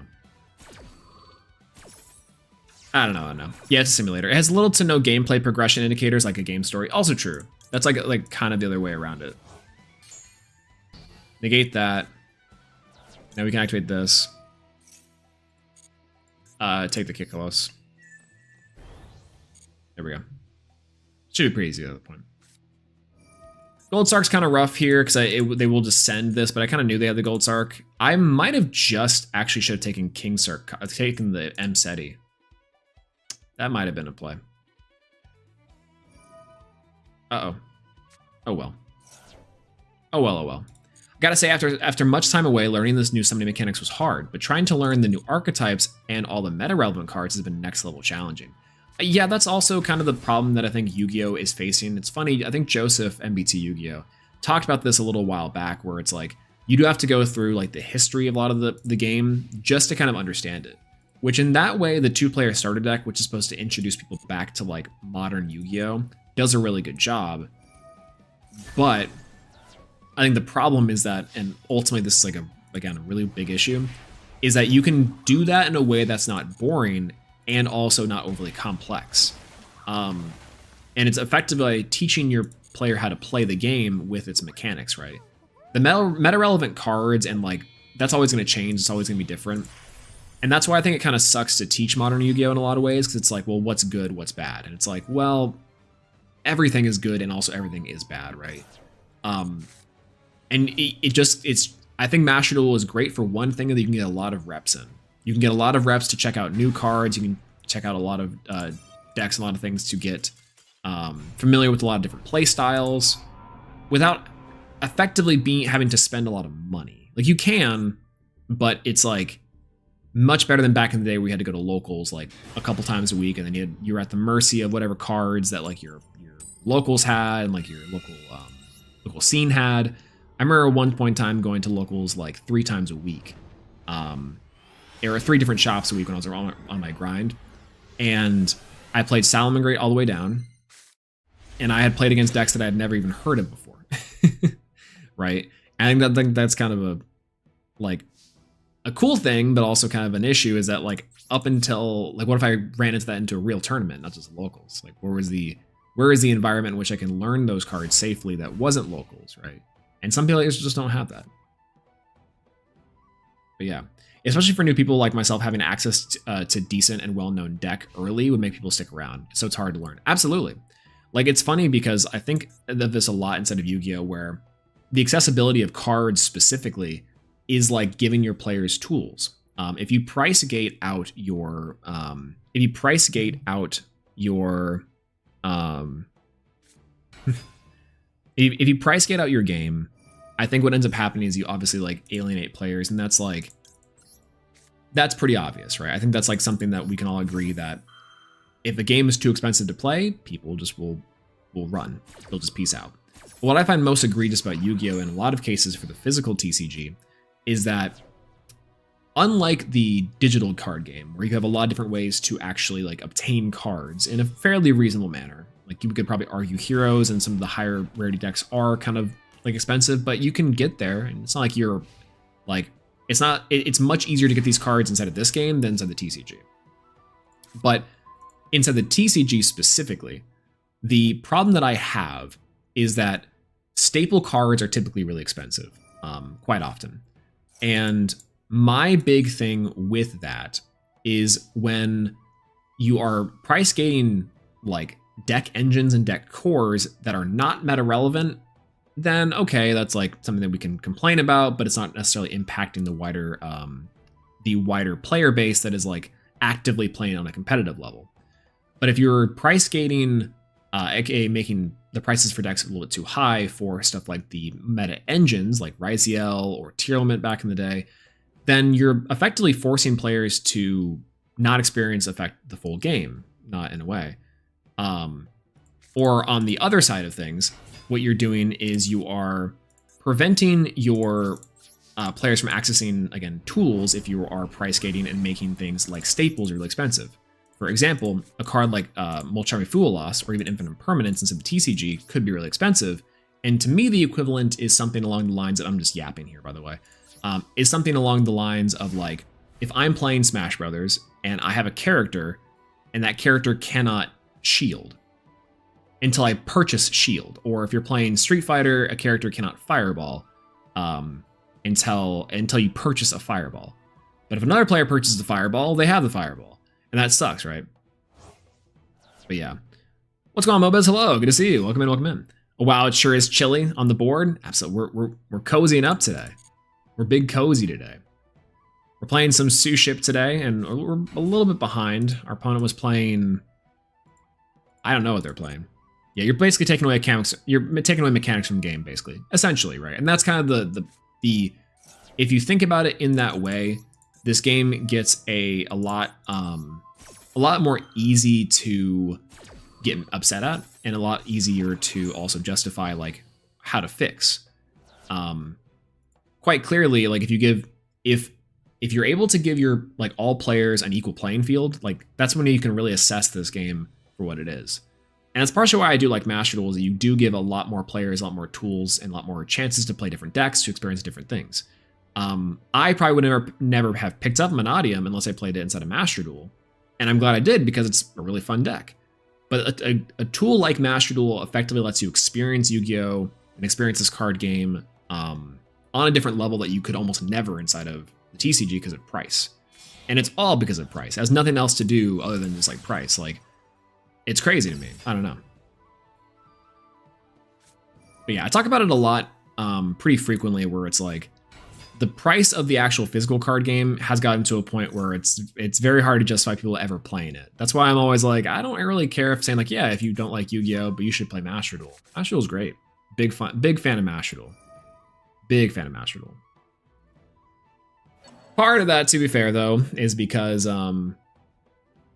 you know, it's easier to play this game at a more comfort level than it is to play something like, you know, physical Yu-Gi-Oh. Part of the reason why I'm so excited for Illustrious Clash. All right, this one's gonna be really interesting. This triple tactic is gonna go crazy here, by the way. You can just always hop on Master Duel. True. Hop on Master Duel. Okay. This is gonna be really fun. I'm gonna do this, yeah. You can't just hop in a local, right? Like some people can, but my closest local shop is roughly like an hour and a half away, which is absurd. It used to be like 5 minutes. Rest in peace, docs. The smell in that local was horrendous, but Jesus.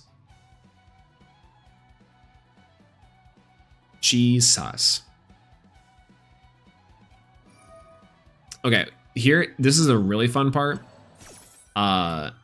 We get to auto steal their trip, like something like their SP Little Knight on summon, which is crazy because we're not locked, by the way.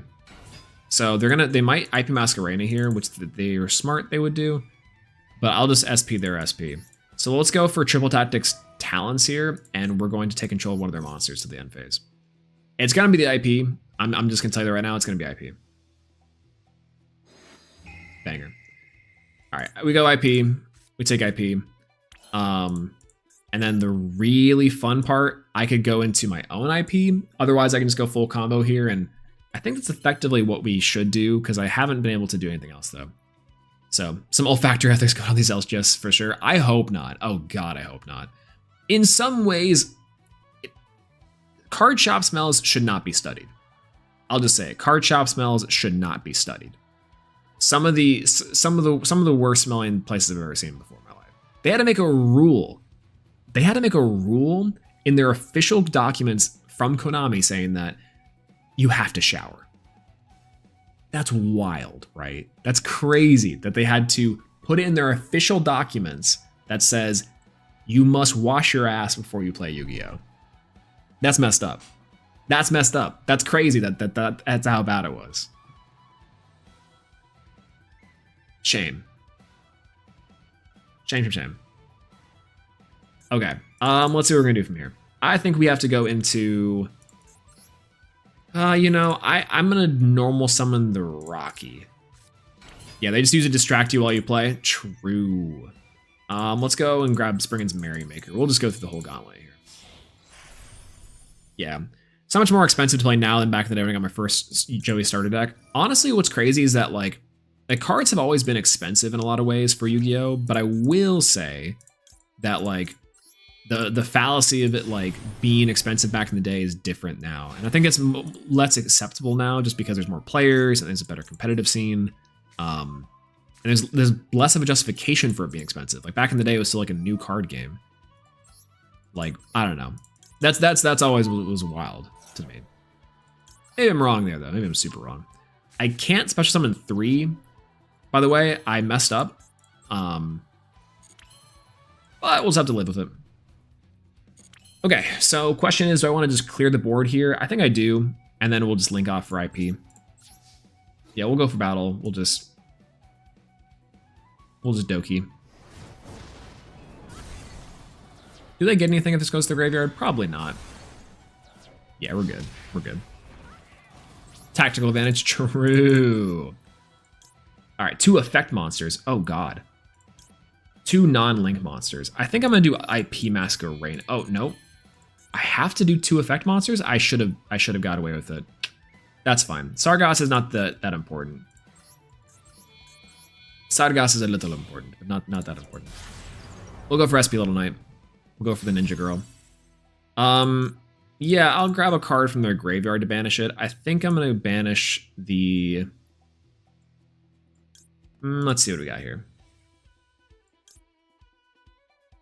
I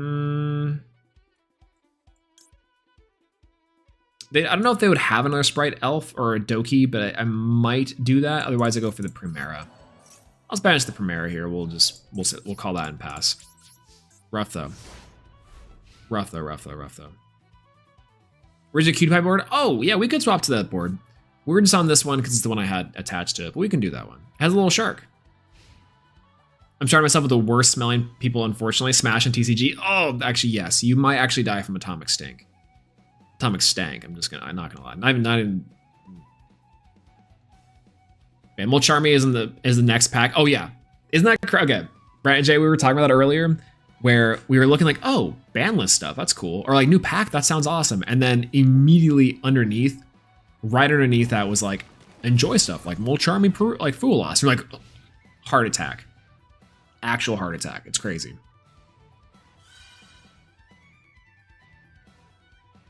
Jump scare of all jump scares. I like legitimate jump scare. Ooh, unexpected die is good if we didn't have a monster, but we do unfortunately. So we're just gonna have to go for Springens. Yeah, enjoy Molcharmy. Right? Isn't that crazy? All right. I feel like we can just go for Time Thief Redoer here. We're going to do 400 pretty much regardless to them. So we can go for Time Thief Redoer just as an interruption. Otherwise, we can go into the Chirao to draw a card. But I kind of like the recursion of Time Thief Redoer, frankly. So here's what we'll do. This is going to be a really fun one. I'm going to go for... Ooh, Tally Ho. Interesting. I like Tally Ho there too. Let's start off by going for battle phase for Redoer and just clear the Kawaki Miru Guardian. This is the first. That's step 1. Next step, main phase 2. We could go for Zeus here. Actually, we have a Zeus line. I like the Zeus line here, but I also could get a better board. Nah, I'll just go for Zeus. I will go for Zeus. We'll go for Tally-Ho Springens. We'll detach from our Time Thief Redoer. We'll detach the Springens Breaders.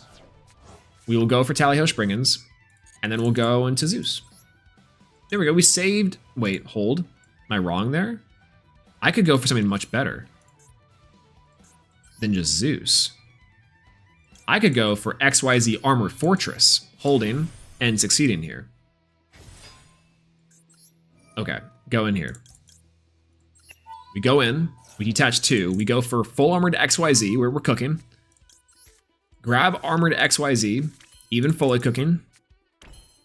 And now we can go nuts. There we go, easy peasy. Yeah, I'm glad most people shower. Most is the concerning word. Yeah, most is there, right? There's a person or two, that's true. They just like hop out of there and they're like, why? What's wrong? I always smell like this. You're like, that's a problem. Yeah, Gen Con is honestly hellish. My hometown hosts it every year. Oh, yikes. Most conventions, I think, on the spectrum of like smelling good or smelling bad, like when you have like a group of people, pretty much regardless if you have people who are actually taking care of themselves, you're just in a big room. You're all like musty, busty, sweating together kind of thing. Like conventions are a whole different story. I will say that because like it can get pretty wild. I don't know. I do miss PAX South though. Shout out to PAX South. I miss PAX South with a burning passion. It's always so fun. I always smell like an angel. Sorry, my mistake. My mistake.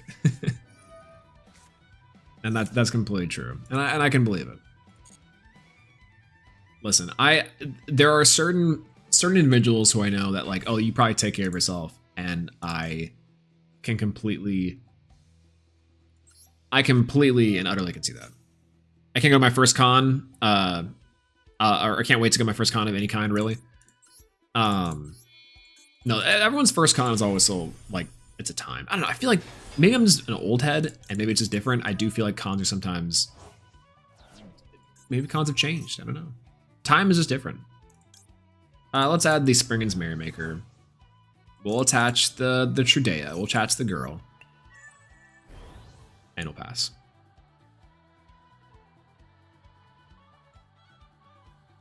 One can never truly enjoy Molcharming Fualas. Is this Fualas?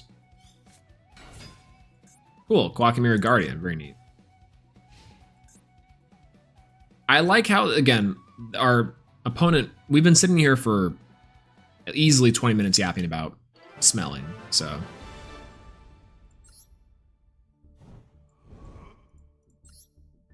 All right, easy peasy. Well, it wasn't really much of a con. Where'd you go to?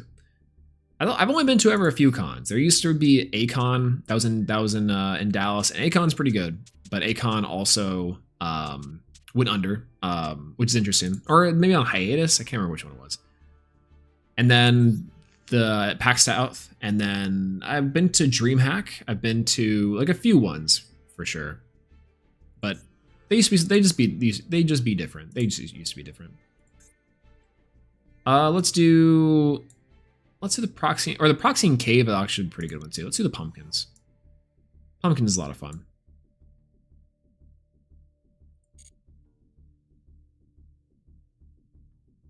Yeah, that one works. All right, we got to rank up into this one. We got to rank up into our next rank. I'm glad we accomplished what we needed to accomplish earlier, by the way. Oh, really? Just straight up called AnimeCon. Just another A-Con. Not the singer, just the other one.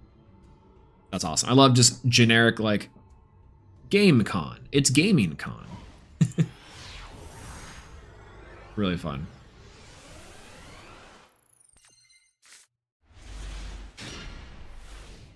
Okay.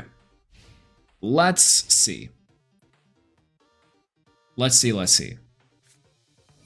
Di-Fi. Oh god.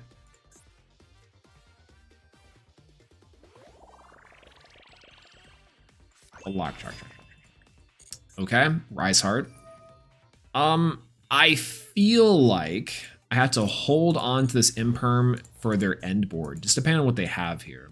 If they have Theosis, then we're out of there. Okay, cool. They sold alcohol at the convention. I just don't think that was good practice. It's really funny because like, I think a convention that does sell alcohol at their convention is super interesting because I'm like, I just don't hear that anymore. I hear that all the convention, like they become a lot more family friendly, or they're just like, oh, liquor licenses and stuff are kind of complicated. The venue sometimes does it, and it's like, this is the venue's problem. But yeah. Also a silly question, but what do the different colored cards mean? That is a great question. So I guess I'll ask a follow-up question. So the blue cards, like the red cards here, like this one, for example, like this one, for example, and then like this one, for example, all the ones in my hand, or the different colored cards inside of here, like inside of this other deck, the extra deck, if you will, like these ones.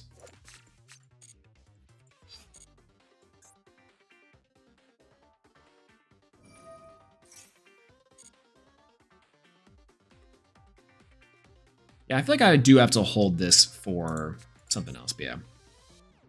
Without, because it's going to be, oh yeah, see, that's also the problem, is that you get into a lot of that. Yeah, true appeal of going to any con is the people watching at conventions is primo, especially I think nowadays too, with cosplayers being like a lot better than they were back in the day, which is somewhat of a lost art. I will say terrible cosplays is a lost art. But yeah. Look at your hand. Oh yeah, absolutely. So effectively we have actually this might cover every single type of card in the game. So this one's a normal monster. It's got no effect, it's just stats. It's a big body, and I can summon it. It has 4 stars, which I don't have to do any tributes. I don't have to get rid of any monsters to summon it. And it's got a little bit of flavor text at the bottom. So a lot of the normal monsters back in the day, what they used to do is have like flavor text for their cards and give it a little more lore or story or etc. Then we have, and what I'm about to do here inside the draw phase of my turn, we have trap cards. So we'll wait for actually they activated one for us. So trap card here is a card that normally can only be activated whenever it is set. And then the next turn you can activate it. They typically have pretty powerful effects for that case because they're a little bit slow. Sometimes they're a little over centralizing and a little too powerful.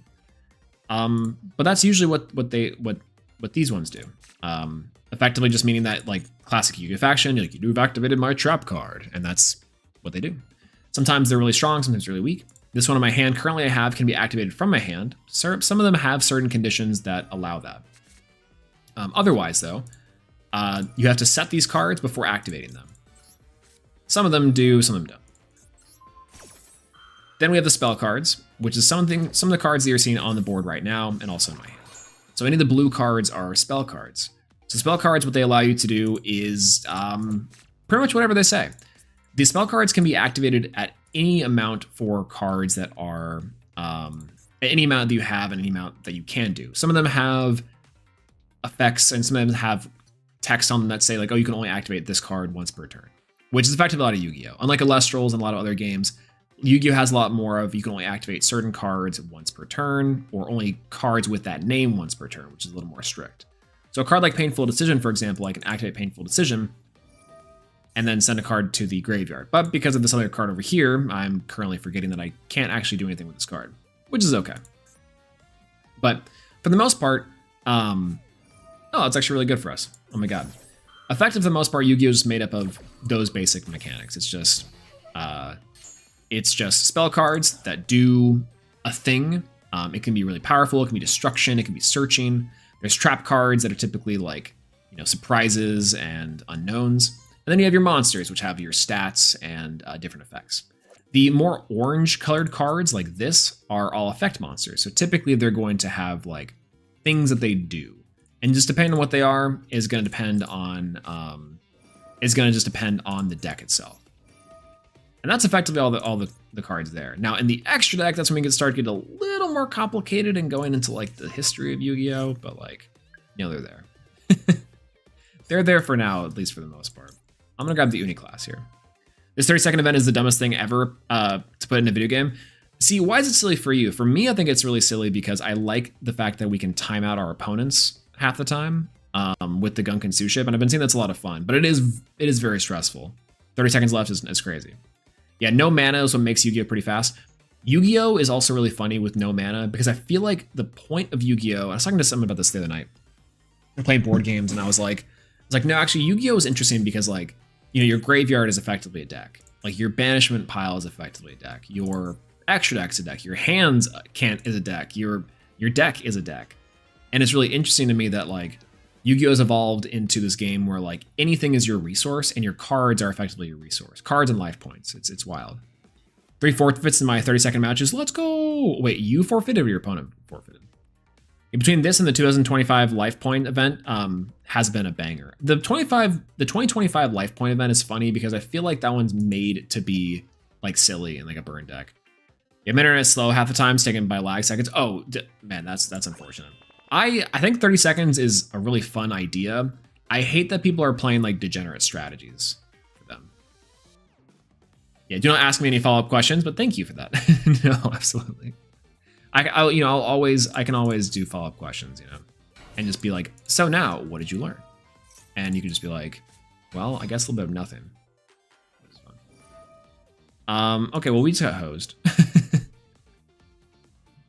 Cashier Fenrir is also a really strong card in the game too, but 24/24 insane stats plus the fact they can banish a card is crazy. Okay, bye-bye. Oh, we lose, oh well. Nothing we could do about that one. Not enough extenders on that. One more extender probably could have been good, but oh well. Die-Fi was a crazy card though. I hope there's no makeup test. Honestly, there probably could be. There should be, actually. I need to write the curriculum for that. It's due in a couple days. And prom's tomorrow. Yo, what's going on, Daniel? Hello, good to see you. Welcome back, welcome back. How we doing? We're doing okay. There's, we are both consistently losing and winning. We are not doing the 30-second event anymore, which is pretty good. We're not just on normal ladder grind with SUSHIP. It's been a lot of fun so far, though. Welcome back. One point Leonidas hits the spotlight. The fact that a anti-burn card gets to be part of the meta for 2025 is hilarious. The 2025 event is really cool, though. I like the little burn micro metas that people are developing. Just a little bit,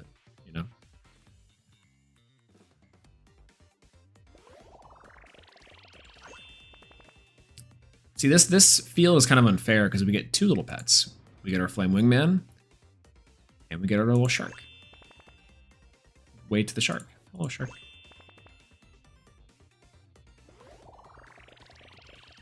This is probably one of the best fields they have done so far, though. There's a lot of cool clickables. It's got a good soundtrack. Banger.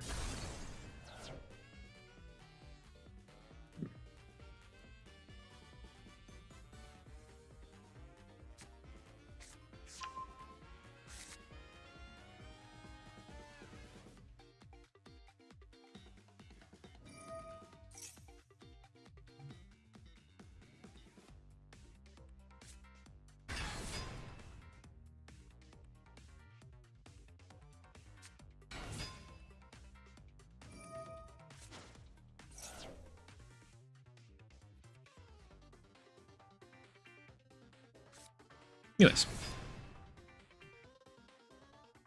Yeah, leave it to VTubers to have the bangers stream soundtrack. Listen, I don't know. I haven't heard, well, I heard a preview of the VTubing Kendrick Lamar cover, and I think I'll never be the same again. Unfortunately. I think I'll never be the same after hearing the Kendrick Lamar VTuber cover. Which is wild. Yeah, other than making alt art URs, all the live twin stuff has been pretty awesome, to be honest. Honestly, it's funny because I think Konami sometimes knocks out of the park with how good they can be with some of their like IP recognizability, right? They are really good at fleshing out and developing certain monsters, certain like cards and decks and archetypes in this game. Other times it's like they just completely are so inept at figuring out how to actually do anything with their monsters, right? But the live tournament ones make sense, right? I think it's because the artists they got commissioned to do a lot of the artwork and design. They've had return on a few other cutesy type of cards. Obviously, VTubing as like a cultural thing is like big, and also they can probably fairly easily figure out the theme for this for these cards, right? Plus, they're good. They're actively good, and people love playing them. So they have knocked out of the park for the most part. I think their cosmetics and stuff for this have been pretty interesting. And this is like peak Yu-Gi-Oh in terms of like, you know, horror puppies and monsters and like ancient anime beings against cute little VTubers. You know? Cute is subjective, by the way. I'm for the sake of descriptor cute, but personally, I like a different vibe.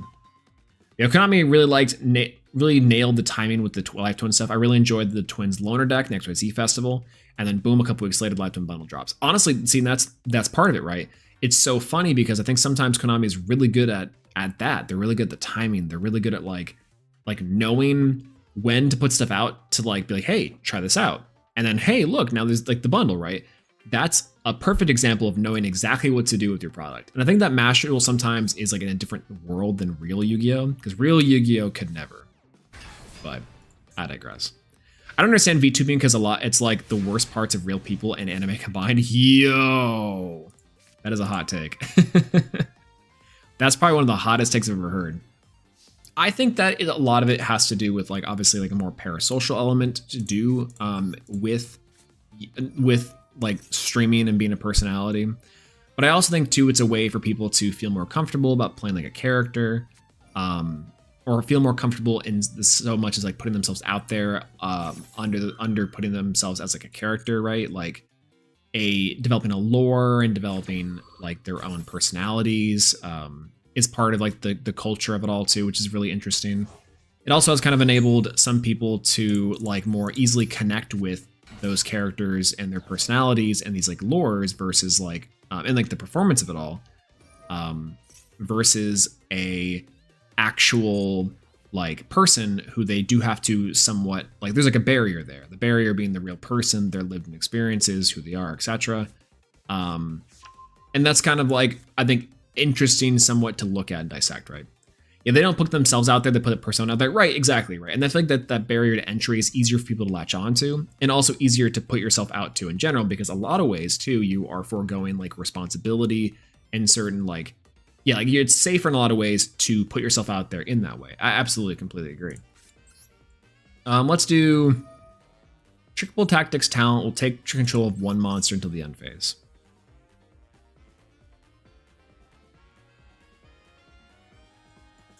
You know what's crazy too? Yeah, they're gonna use Unchained Soul of Rage here, which is really funny, but like, it's kind of funny they can use this, but that's fine. Yeah, mostly meant from the viewer side. I get from the creator side. Oh yeah, absolutely. From the viewing side, I think it's more of a personal preference thing, but I found what I kind of assume happens from like more of the viewer angle is that, okay, what does this do? Is this a quick effect? I think I can just do Phantom of You Bell. Yeah. Yeah, I'll do You Bell. I found out from like the viewing angle, it has like everything to do with just being like being able to identify with and also be like, it's easier and lower barrier to just like enjoy the character-ish. And if you're already into anime, it's like, well, I don't know, which chances are if you're inside of these spaces, you probably are on some level.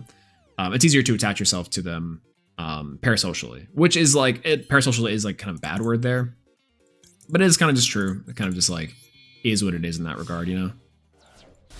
Not necessarily a bad thing even. It's not even a bad parasocial element to it. It's more of just like a thing that's easier to digest for a lot of people too. It's interesting. Yeah, Gura is adorable, and I'll time this hill. Let's see. All right, I think we can just go to. Oh, we have to battle, right? Battle, and we just deal 1600 to ourselves, which is fine. Luckily, SB Little Knight can help like target and bounce out stuff, which is nice. Like, especially if they're activating like destruction effects. But no, I have a lot of respect for VTubers, but I also then understand like people's like hesitancy around VTubing and VTubers as a whole. But it is really interesting. I don't know. VTuber racism does exist, and racism, if you will. But I've heard it both ways.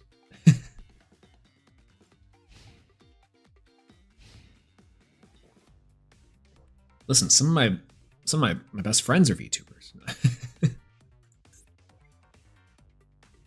Where would this ecosystem is also on the back of those VTubers too, to be fair. So it is really funny to exist in the same space. I am a VTuber though. I'm a Flash tuber though. That's like the VTuber category that I'd fall into probably. More than likely. PNG tuber, let's go. I did think about developing like a PNG tuber or a VTuber personality at one point in time. Not for anything like super, not like quote unquote creative wise, but the idea was I was trying to find a quote unquote easier way to try to stream and put out content without having like a video camera always pointed at me and you always have to be ready. So eventually I might develop a model that I can put on when I'm not super feeling like just being done up, he says, quote unquote. But it's, I think that's really interesting that I thought for a long time, I was like, oh, that would be a lot easier for me to just do like a picture or something. Meanwhile, I'm like, it legitimately takes like hours and hours of work with, you know, hundreds of dollars in some cases to make like quality models and do quality rigs, etc. Plus, can you guys imagine me as a VTuber? What would I be? What would I do? I don't think some of y'all could handle it. That's the other problem of it. Yeah. Oh yeah, absolutely. There was one great video from, I cannot remember the VTuber's name, but she had a video talking about how expensive her VTuber model was and the whole process. And it was a couple $1,000s for sure. Yeah, quality VTuber equipment is so expensive. It is, and it really can be. Like you can do it on a budget and you can actually like do very well. But for the most part, and this is kind of my whole thing with it is I'd probably want to, at the minimum, I'd probably want to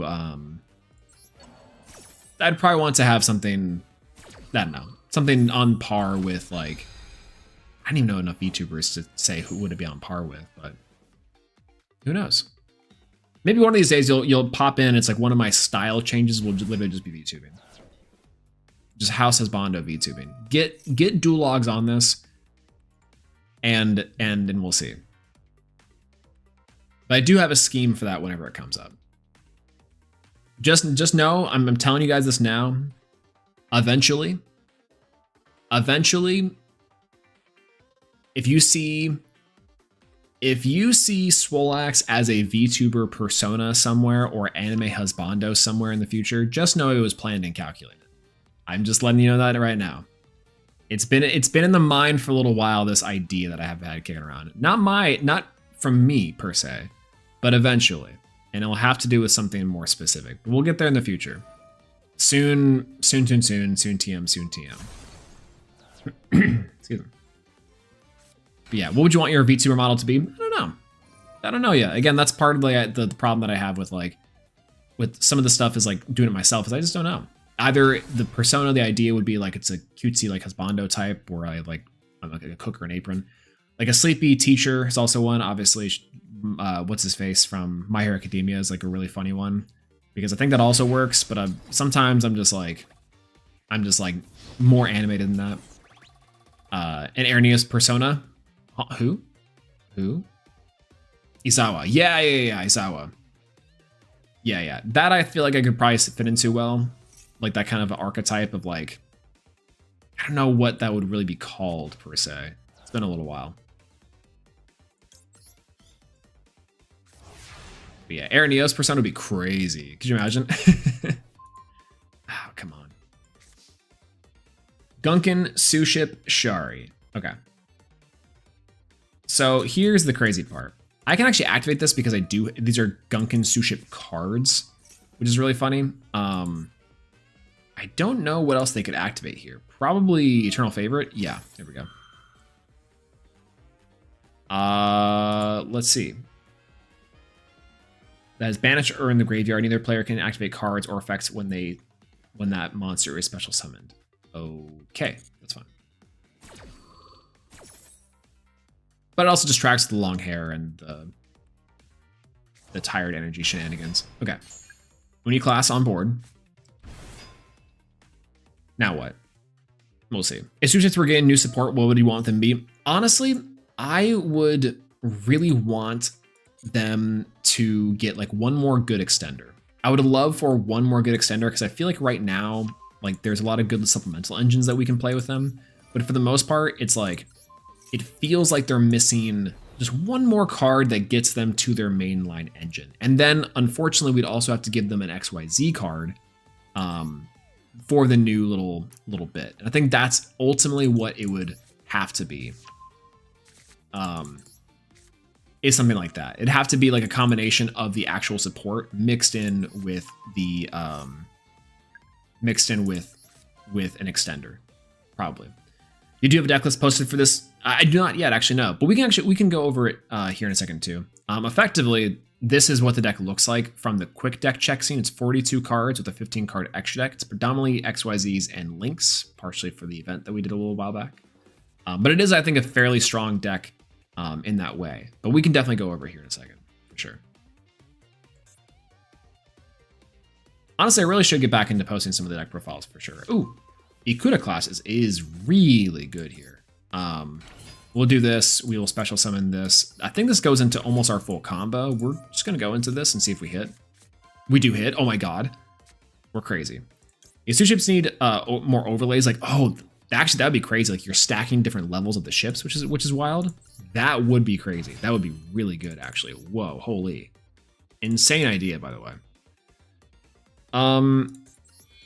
Yeah, we'll be smart and do this for now, by the way.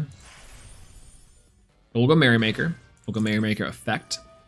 We'll send the Pador. We'll grab the Springens line of this whole thing, and then I think we should be able to break apart the board just a little bit, but it's going to be challenging. I'm not going to lie to you. We'll go for Sardagas. Sardagas, we will grab the Tally-Ho. Then we'll go for Tally-Ho. We do need to detach 2 from this, though. That's the only other problem. Because we don't have room for the rest of them, so we're gonna grab Rocky. We'll grab Rocky. We'll special summon the U and probably the Pedar, which is pretty decent for the most part. Cool. All right, we'll go for Sardagas. Sardagas, I do have to. Okay, what's this card? This card, when a card is destroyed by battle or card effect, I think I have to go for Nightmare Pain, and I don't want to destroy it. I don't want to activate their little prompts yet, which I think is perfectly fine. Okay, then XYZ Armored Fortress is probably the way to go here, which is different. We're gonna go for Springen's Rocky here, though. Springen's Rocky. We're gonna put on Rocky. Perfect. Then we're going to go ahead and overlay for Fortress. Be easy peasy. You see a SUSHIP Ryziel Primate deck? Oh yeah, that deck is super cool. When Ryziels do come to Master Duel, I will be playing that version of the list for sure. Big fan of that strategy. And of course, the most based SUSHIP player in the world is playing it, which is incredible. Super fun. Super fun to realize that. Then we'll go ahead and overlay for Full Armored Dark Knight. Absolutely. Armored Lancer. Let's see. And then this is a equipped from there too. So I think what we can do now is go for our next little draw. So I'm gonna actually go for these 2 to get an extra draw in. I think that's actually like something we can do, which is nice. Go for this, grab a quick draw. Imperm is pretty good here. I'm gonna go for the Padar. We will grab for the Tribute here. What's going on? Yo, what's going on, Centennia-chan? Hello, good to see you. In 2026? No, absolutely. Yeah, I mean, hey, listen. I think absolutely that we'll get in 2026. That is wishful thinking. My hope is that we'll get by 2025, and by 2025, towards the end of the year, they'll actually have their stuff together to get it right. But 110%. An actual boss monster would be nice, like Exo Scissors Magnifica for SUSHIPs. Yo, that would be crazy. That'd be a really good one, actually. That's a really good idea. I would love that. All the XYZ archetypes are so interesting to me. I think they're just good. All right, we'll go for Utopic Draco Future. Perfect. Why can't I do this yet? Oh, I understand. Because I need to, I can't steal anything yet because Utopic Draco Future is a problem. Yeah. No, you know, that's fine. that'll ultimately have to be fine, because I think we can just take this one slow for the most part. Like, what else do we do here from here, right? I'm sad I didn't destroy the back row, but that's gonna have to be okay. This one is a little bit obnoxious, but that's gonna have to be fine. We'll go battle phase here. We will go for... We'll go for the 31 into here, just do some 15, which is gonna be a lot of fun. Oh, they target for attack. They do have their Spirit of Yubel in hand. That's fun.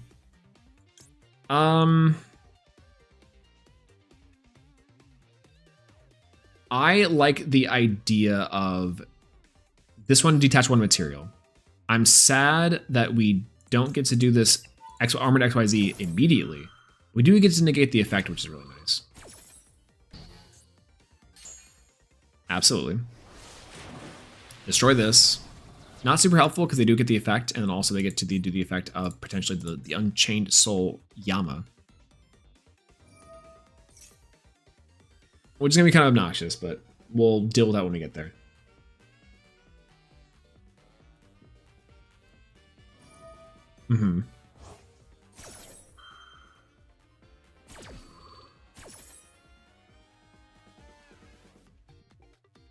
Okay, keep on dealing.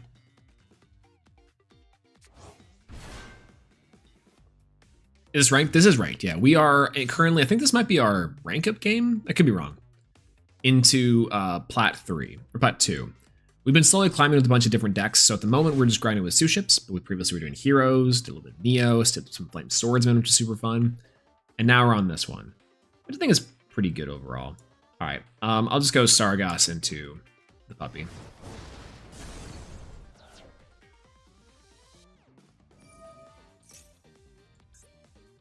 Well, they're currently doing what they do best here. The fortunate part about this is I will be able to do some, like, shenanigans here, which is nice, but we'll see. Are you going to play 3 Fulos and 3 Purlia? I might. Actually, the Fulos for sure. Perulia, not exactly sure. But isn't that crazy? Isn't that absolutely crazy? That, like, that's like, where we are now. Okay. Yeah. What are the ranks? It's bronze, silver, gold, plat, diamond, and then master. It used to just be diamond and they added the master in there, which is pretty all right. Perulia stops you, Bell. Yeah, like, it's so interesting the way that they, oh god, do I risk Zeus here? Do I Zeus and this clear the board? I don't think I really want to do that yet. I think we have enough things that we can get around doing anything here. Let's do the Dark Knight. Bring down 28. Dark Knight effect. We'll bring in this. Oh yeah, there's also Rookie and Bronze below. True, that's right.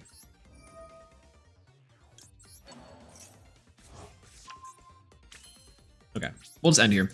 We'll make Zeus next time. Like, I think we have enough to where we can, like, forego the Zeus, which is great.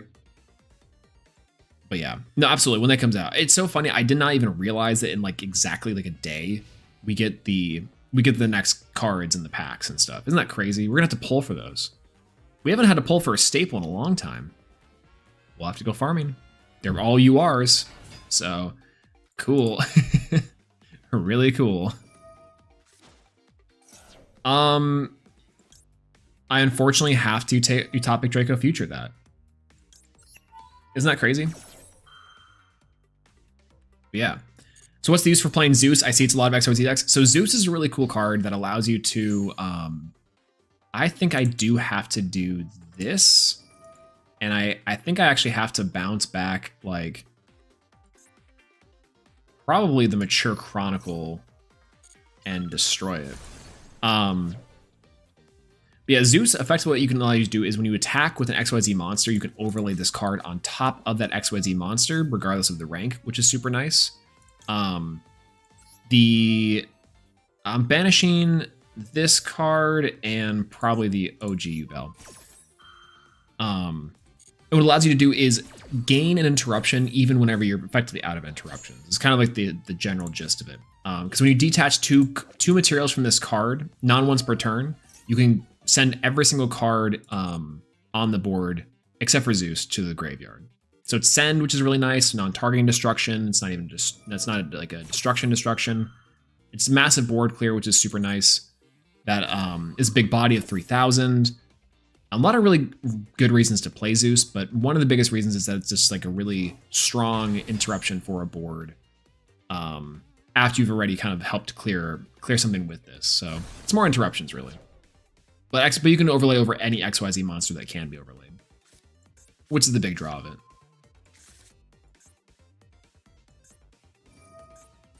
Okay, so here's where I know we're going to get boned, by the way, is because they can just attack us for 31 with the Nightmare Pain. This is where I know I should have just destroyed the Nightmare Pain the last turn. But, oh well. Listen, you're going to win with a Nightmare Pain anyways. Don't act like I have something. Oh god, okay, whatever, we're done. We're done here. Oh, we're done here, we're done here. Okay, let's go ahead and look. Yeah, we'll look over the deck real quick. So this is the deck. This is our SUSHIP deck that we're currently playing at the moment. We are playing 3 copies of Gunkan SUSHIP Shari, 2 copies of Maxi, 3 copies of Ash Blossom Joyous Spring, 1 copies of Springan's Rocky, 1 Pador, 1 Brothers, 2 Ikuda class, or 2 of the Gunkan SUSHIP Ikuda, 1 Shirao, 3 of the Gunkan SUSHIP Shari Red, 3 Uni, 1 Harpy's Feather Duster, 2 Unexpected Die, 3 Painful Decision. Reason why is because we want to see these in our hand more than we need to really summon them oftentimes. And Unexpected Die is really good for Shari specifically, which is a very strong card, but ultimately I'd rather have the material. We have Triple Tactics Talents. We have 1 Springan's Watch, 1 Armored XYZ, 1 Great Sea Golgonda, which is not an it's an okay card. It's more of like a starter / extender for getting us into Springan's Merrymaker, which ultimately gets us into like our champion Sargas, right? 3 of the Gunkan SUSHIP Catch of the Day, 2 Call by the Grave, 1 Cross-Site Designator, 1 Tally Springan's Ho, or Tally Ho Springan's, excuse me, 1 Infinite Impermanence, and 1 Full Armored XYZ. Yeah, do you like 3 Catch of the Day? I usually play 1 to search out the Akura class, and that's it. I actually like it a lot because it's like, it's both an extender, and also it's like one of the funny FTK, but also I think it's a pretty decent way to like gain extra materials and like gain extra extenders in a lot of ways. Yo, what's going on, Nico Silver? Hello, good to see you. Hello, welcome in. And good morning to you, by the way. I know you're over there in Europe, by the way, but hello. Welcome in. Normally my VOD frogs.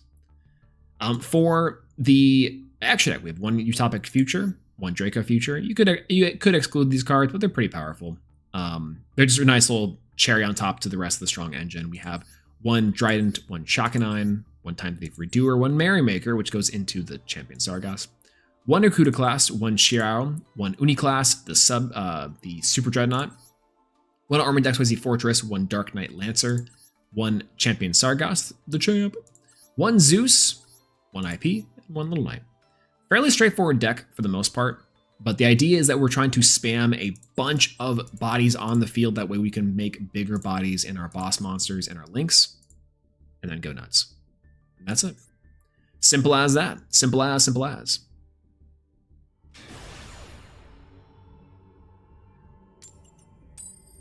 Okay. We'll keep on going and try to rank up. I think we're currently in Plat 2. I did forget about that. Whichever one. We just literally just checked it. Ooh, are we playing against actual Blue Eyes? Or this is a bait? That's completely fine. No, that's okay. We'll take a look. This is during the main phase. Oh. That would have been pretty rough. Let's go for Painful Decision here. They don't have any other hand traps, which is really nice. Unless they activate for something else, we'll say. Are you playing the Lestrals online tournament on Saturday? I am unfortunately not playing on the Lestrals tournament on Saturday. But I will be watching with the utmost eyes. But no, I'm actually going to be out of town. Which I initially thought I wasn't. I was cooking all week. It was going to be crazy. But unfortunately, no. I would have loved to, though. I would have loved to take another one. This is the second tournament of the Daybreak meta that I haven't been able to participate in. But what's the fun part about it, too, is I'm actually, like, not super upset about it because this is the last tournament before, like, Moonrise. But I think Moonrise is one of these, like, I'm much more excited for Moonrise than I am Daybreak, just because of the format. It's not a bad format, per se. It's fine format. I just didn't expect it to be like, you know, kind of rough. But I think we've just been in Daybreak for so long, and I'm excited to see the shakeup with Moonrise for sure. It's kind of my feelings on it right now. I think that like we've had our fun with Daybreak, but I want to see the ground. I want to hit the ground running from Moonrise for sure. So I'll be excited to see what comes out of it. I'm hoping that I think Josh may be playing, so we'll see. I have no new deck ideas right now, but I'm hyped for Moonrise. It's so cool. The lunar stuff in Moonrise is super fun and very much easily like one of the best decks inside of Moonrise. You also have like solar is going to be pretty fun and cool to look out for. Wind, I'm excited about, and I'm curious to see what the Wind Djinn can do. I also like inside of Moonrise the like the Starbit stuff. I have my my Shattered Stars. Is this Capricorn? What is the January one? Is it not Capricorn? I think it's not Capricorn. Aquarius. And I have these. I was gonna open them today. Instead, I decided to eat, be very sleepy, and we'll open these up tomorrow. So I'm really excited to see what the Starbit and Starbit Supernova stuff is. It's so cool. I love that. I love that little line so much. All right, let's go for the Gunkin stuff. Let's go for Gunkin SUSHIP Uni. Oh, I forgot that we're under Maxi. That's fine. That's completely fine. We'll go for Gunkin SUSHIP Uni. We'll change this level. We'll go for level 4. Add card from deck to hand. It'll just be Gunkin SUSHIP Shari. Well, Shari. I want to make that. I think unfortunately I just have to go for a Time Thief Redoer and Prey. We'll see. I'm not a Draco Ray Dragulus believer. Honestly, it's just the Draco Ray stuff. I think Draco Ray in itself is probably good. Everything else I don't believe in either, frankly. The Dragulus is like interesting as a payoff, but I think the main thing will just be having the 7 on board. But we'll see. I think that's kind of the fun part about like the format is that it is so wide open. Spoiled Fruit. Oh, true. Oh yeah, wait a minute. Oh, we're playing against Nateria. Oh man. Nateria is really good. Nateria is really good. Hold. Games 2 and 3 will be Nightmarish. Spoiled Fruit will be, I think I like the idea against like specifically Heal Stall. I just think it's really funny that they also like nerfed Heal Stall into the ground by making a card that completely counters it. Really cool idea though. Very cool idea. Really before the deck even had like a big chance, because I think Spoiled Fruit probably was in production and design production wise even way before something like Daybreak, which is crazy. Crazy to think about that in some way. Like they already kind of maybe again, I don't put it past it because Dan is very much that kind of foresight like actor. Like he's someone who does think about the stuff well in advance. So kind of fun, really. That's that. You know, if they can OTK me, I guess. They can. I don't know why I'm saying they can. It's literally full combo off of just Camilla. Shouts to my vampire girlies. All right. Wow. Oh, wait. We were on our 1 win to plat 2. I think we've lost how many in a row? 3? Oh my God. We actually were on our win-loss streak. We were currently about to rank up into plat 2, and then we've just been on win-loss this entire time. That's crazy. All right, keep on going. We'll do one more. We'll do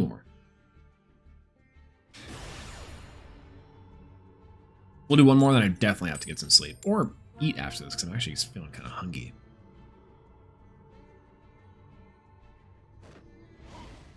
We'll see.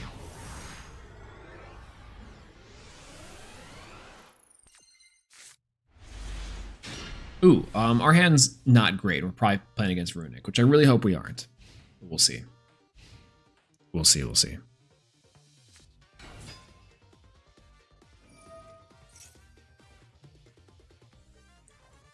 Ariana is probably fine. Same. I've stalled for too long. I'm gonna pay for it. I'm saying.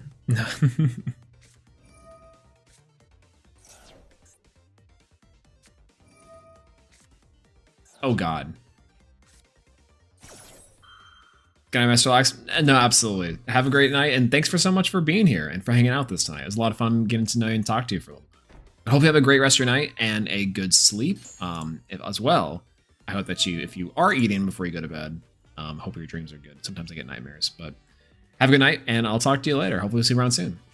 Thanks so much. Thanks so much. All right, this is the one I think, unfortunately, we do have to Ash Blossom, which is a little funny. I haven't had to play against Labyrinth in quite some time. We do have a pretty decent hand against a Labyrinth board. Like, we have a pretty decent extender line here, but we do need something like Uni to get us going.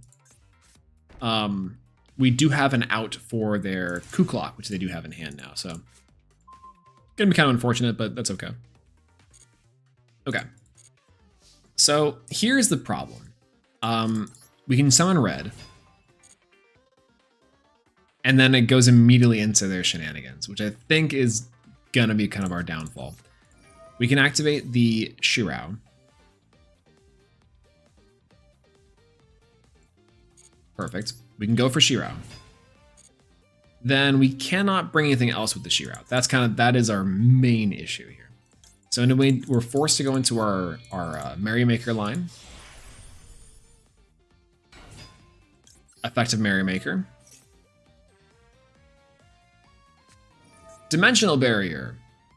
Love it. Love it. Did I see them add that? I did. No, I saw them discard it. That's right. Oh, love the Dimensional Barrier side of things. Love that. Love that for us. That's incredible.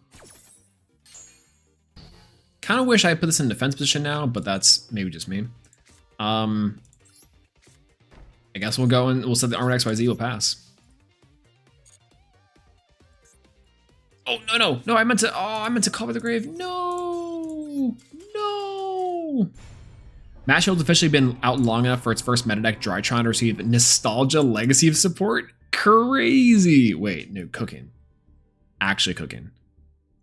And true, by the way, that's the kind of sad part is one of its first like meta decks, right? Is Drytron, Eldlik, and like Adamantipator, I believe is the format. I can't believe like it would be nostalgic at this point. That's almost 4 years ago. It's 3 years ago, but oh my god. 2022 was Master Duel's release. Isn't that wild? So young, so full of life. Tri-Brigade. Oh, yeah, that's right, Tri-Brigade. Tri-Brigade was the cool version of the meta decks, though. I do not envy Herald of Ultimateness every couple turns. I'm sorry. Huh? Photon Delta Wing. Oh, we're playing against Galaxy Eyes. Okay, cool. This should be interesting for us to take care of, frankly.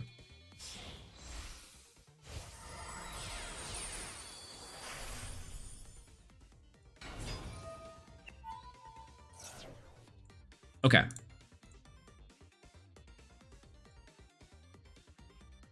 You know, as much as I've been drinking this caffeine, I'm now like, wow, does this not do anything for me anymore? I just get sleepy. Come on, push through. Their combo's not that long, I swear. Yeah, I was playing an Invoked Dogmatica Shaddoll, which was good, just good enough to steal wins. I love that deck. Honestly, Invoked Dogmatica Shaddoll back in that format was pretty good. I think because, like, ultimately the engine of Invoked could play around Maxi quite well. Like, you give them one draw by going into your Invoked line, but for the most part, it's like you have a negation right off the bat, which is great. And it did play well into, like, Eldlik, so you could splash it all. Shaddoll was also crazy because it did counter something like the Drytron stuff with the with Winda. So very strong ultimately. Annoying to deal with, I don't know. Dogmatica side of it was also really good. And I think at the time, even fairly new into the TCG, for the most part.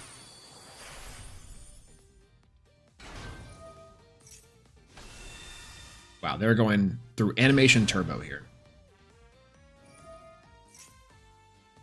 What are we supposed to do here?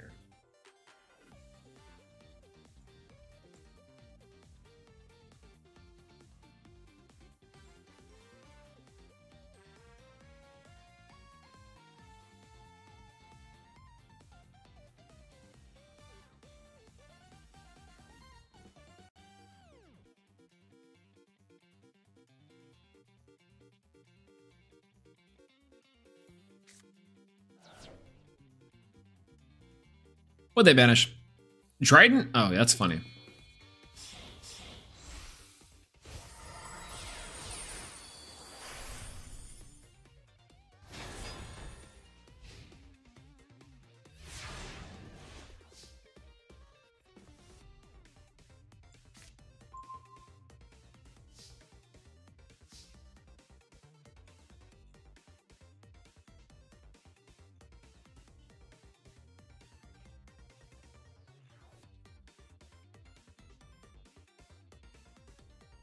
Insane. All right. We'll see.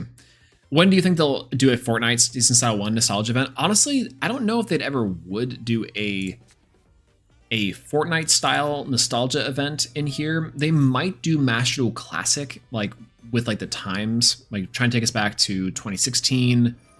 I think those would be probably the closest thing that we get for that. 2002 would be hilarious if they started to do like the time events, like time travel back to 2002, where it's like Yugi Kaiba format. That would be hilarious. They really could do that. Honestly, it'd be a lot of fun. All right, let's go ahead and try to play through all of these. And I think we can play through all of these. That's the really funny part. I'm gonna go ahead and activate the Gunkin SUSHIP Uni here. Uni reveal Shari Red.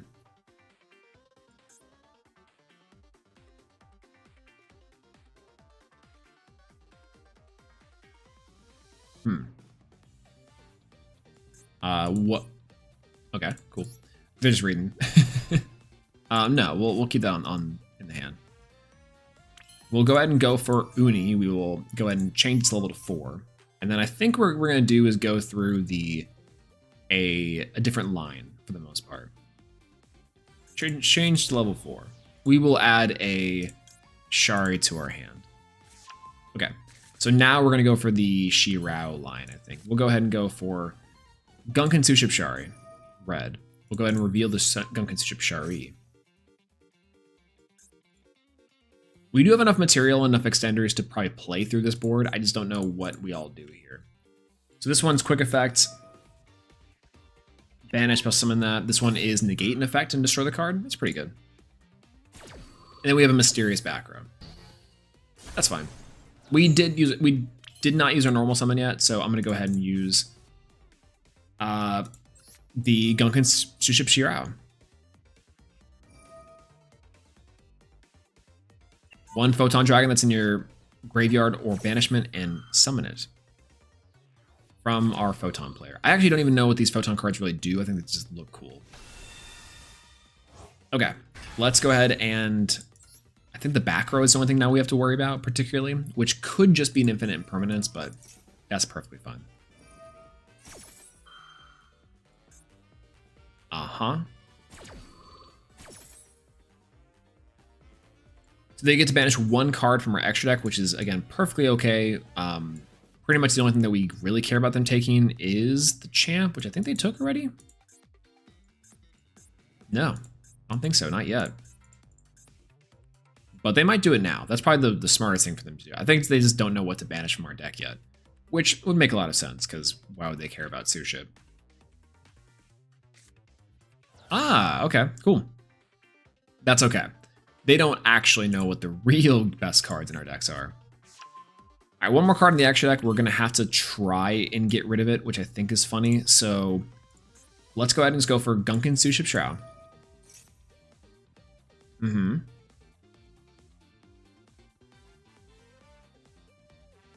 And again, I'm really curious to know what exactly they are looking for here. Let's go ahead and try to get them to draw. We're going to go ahead and just draw the card. Okay, so let's go ahead and go for our Ikuta class here, using these two. And I'll draw a card. I think we can go into SP Little Knight to try to break their board now.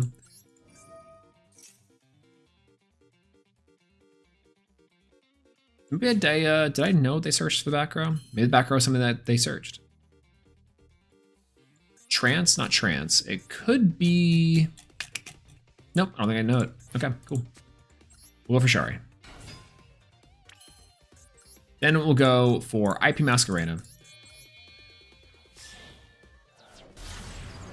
And we'll just break apart the board because we're not necessarily like destroying this or doing anything with the SUSHIP side of things. But we'll just try to get rid of all interruptions as possible.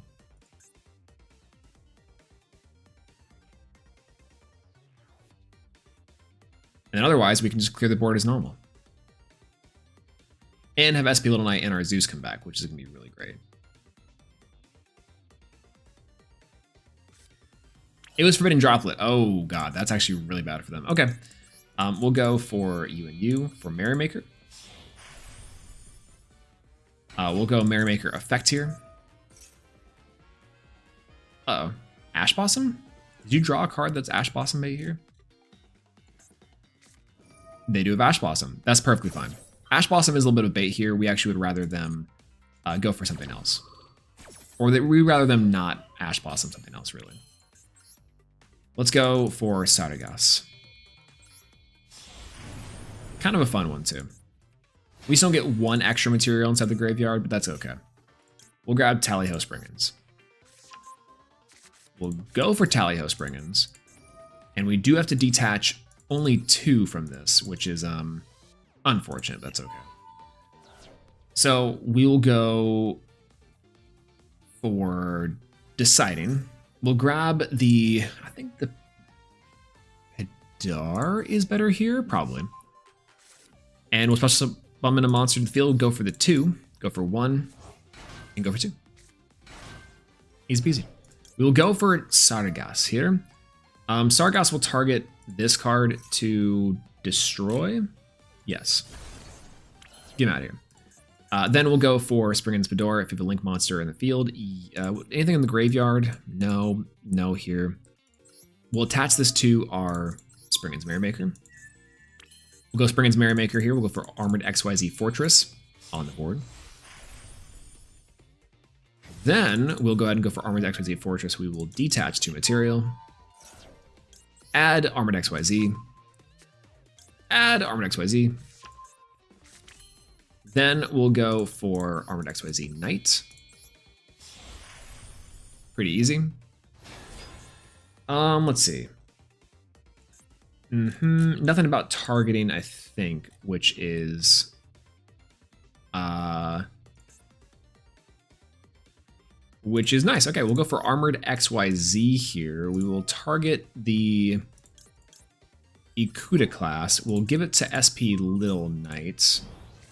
We will go and do the full Armored XYZ. I will grab, I think I want to grab Galaxy Photon Dragon as material, which I think is kind of interesting. Then we'll go ahead and grab the Armored XYZs. I can only use both of these once per turn, which is kind of rough, right? But that's very much okay. I can probably also give for multiple attacks, which is maybe difficult. I think that's it, though. I don't have anything big enough inside the graveyard to really facilitate it, so we'll just go for... let's see. Uganda? Doesn't change anything. All right, we'll go battle phase. We will go for you into you. Perfect. We'll go you in. Well, can this be destroyed? Only by card effects. Okay, that's nice. We'll go for you. Also perfect. We'll go SP Little Knight in. Do they negate the effect? I think they didn't negate the effect to banish, but I cannot attack directly if this is the case. So I think we'll be fine. Main phase 2. We'll set 1 card.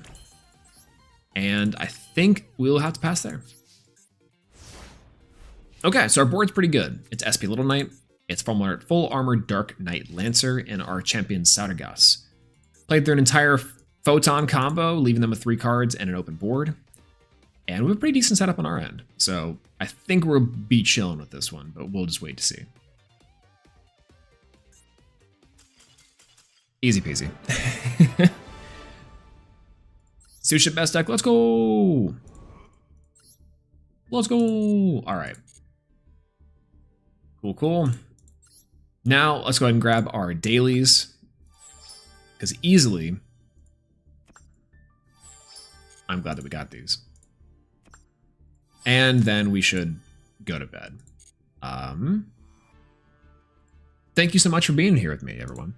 Thanks so much for joining me today on tonight's stream. Had a great time playing some SUSHIP in the 30-second event where we got to time out our opponent by making them play Yu-Gi-Oh!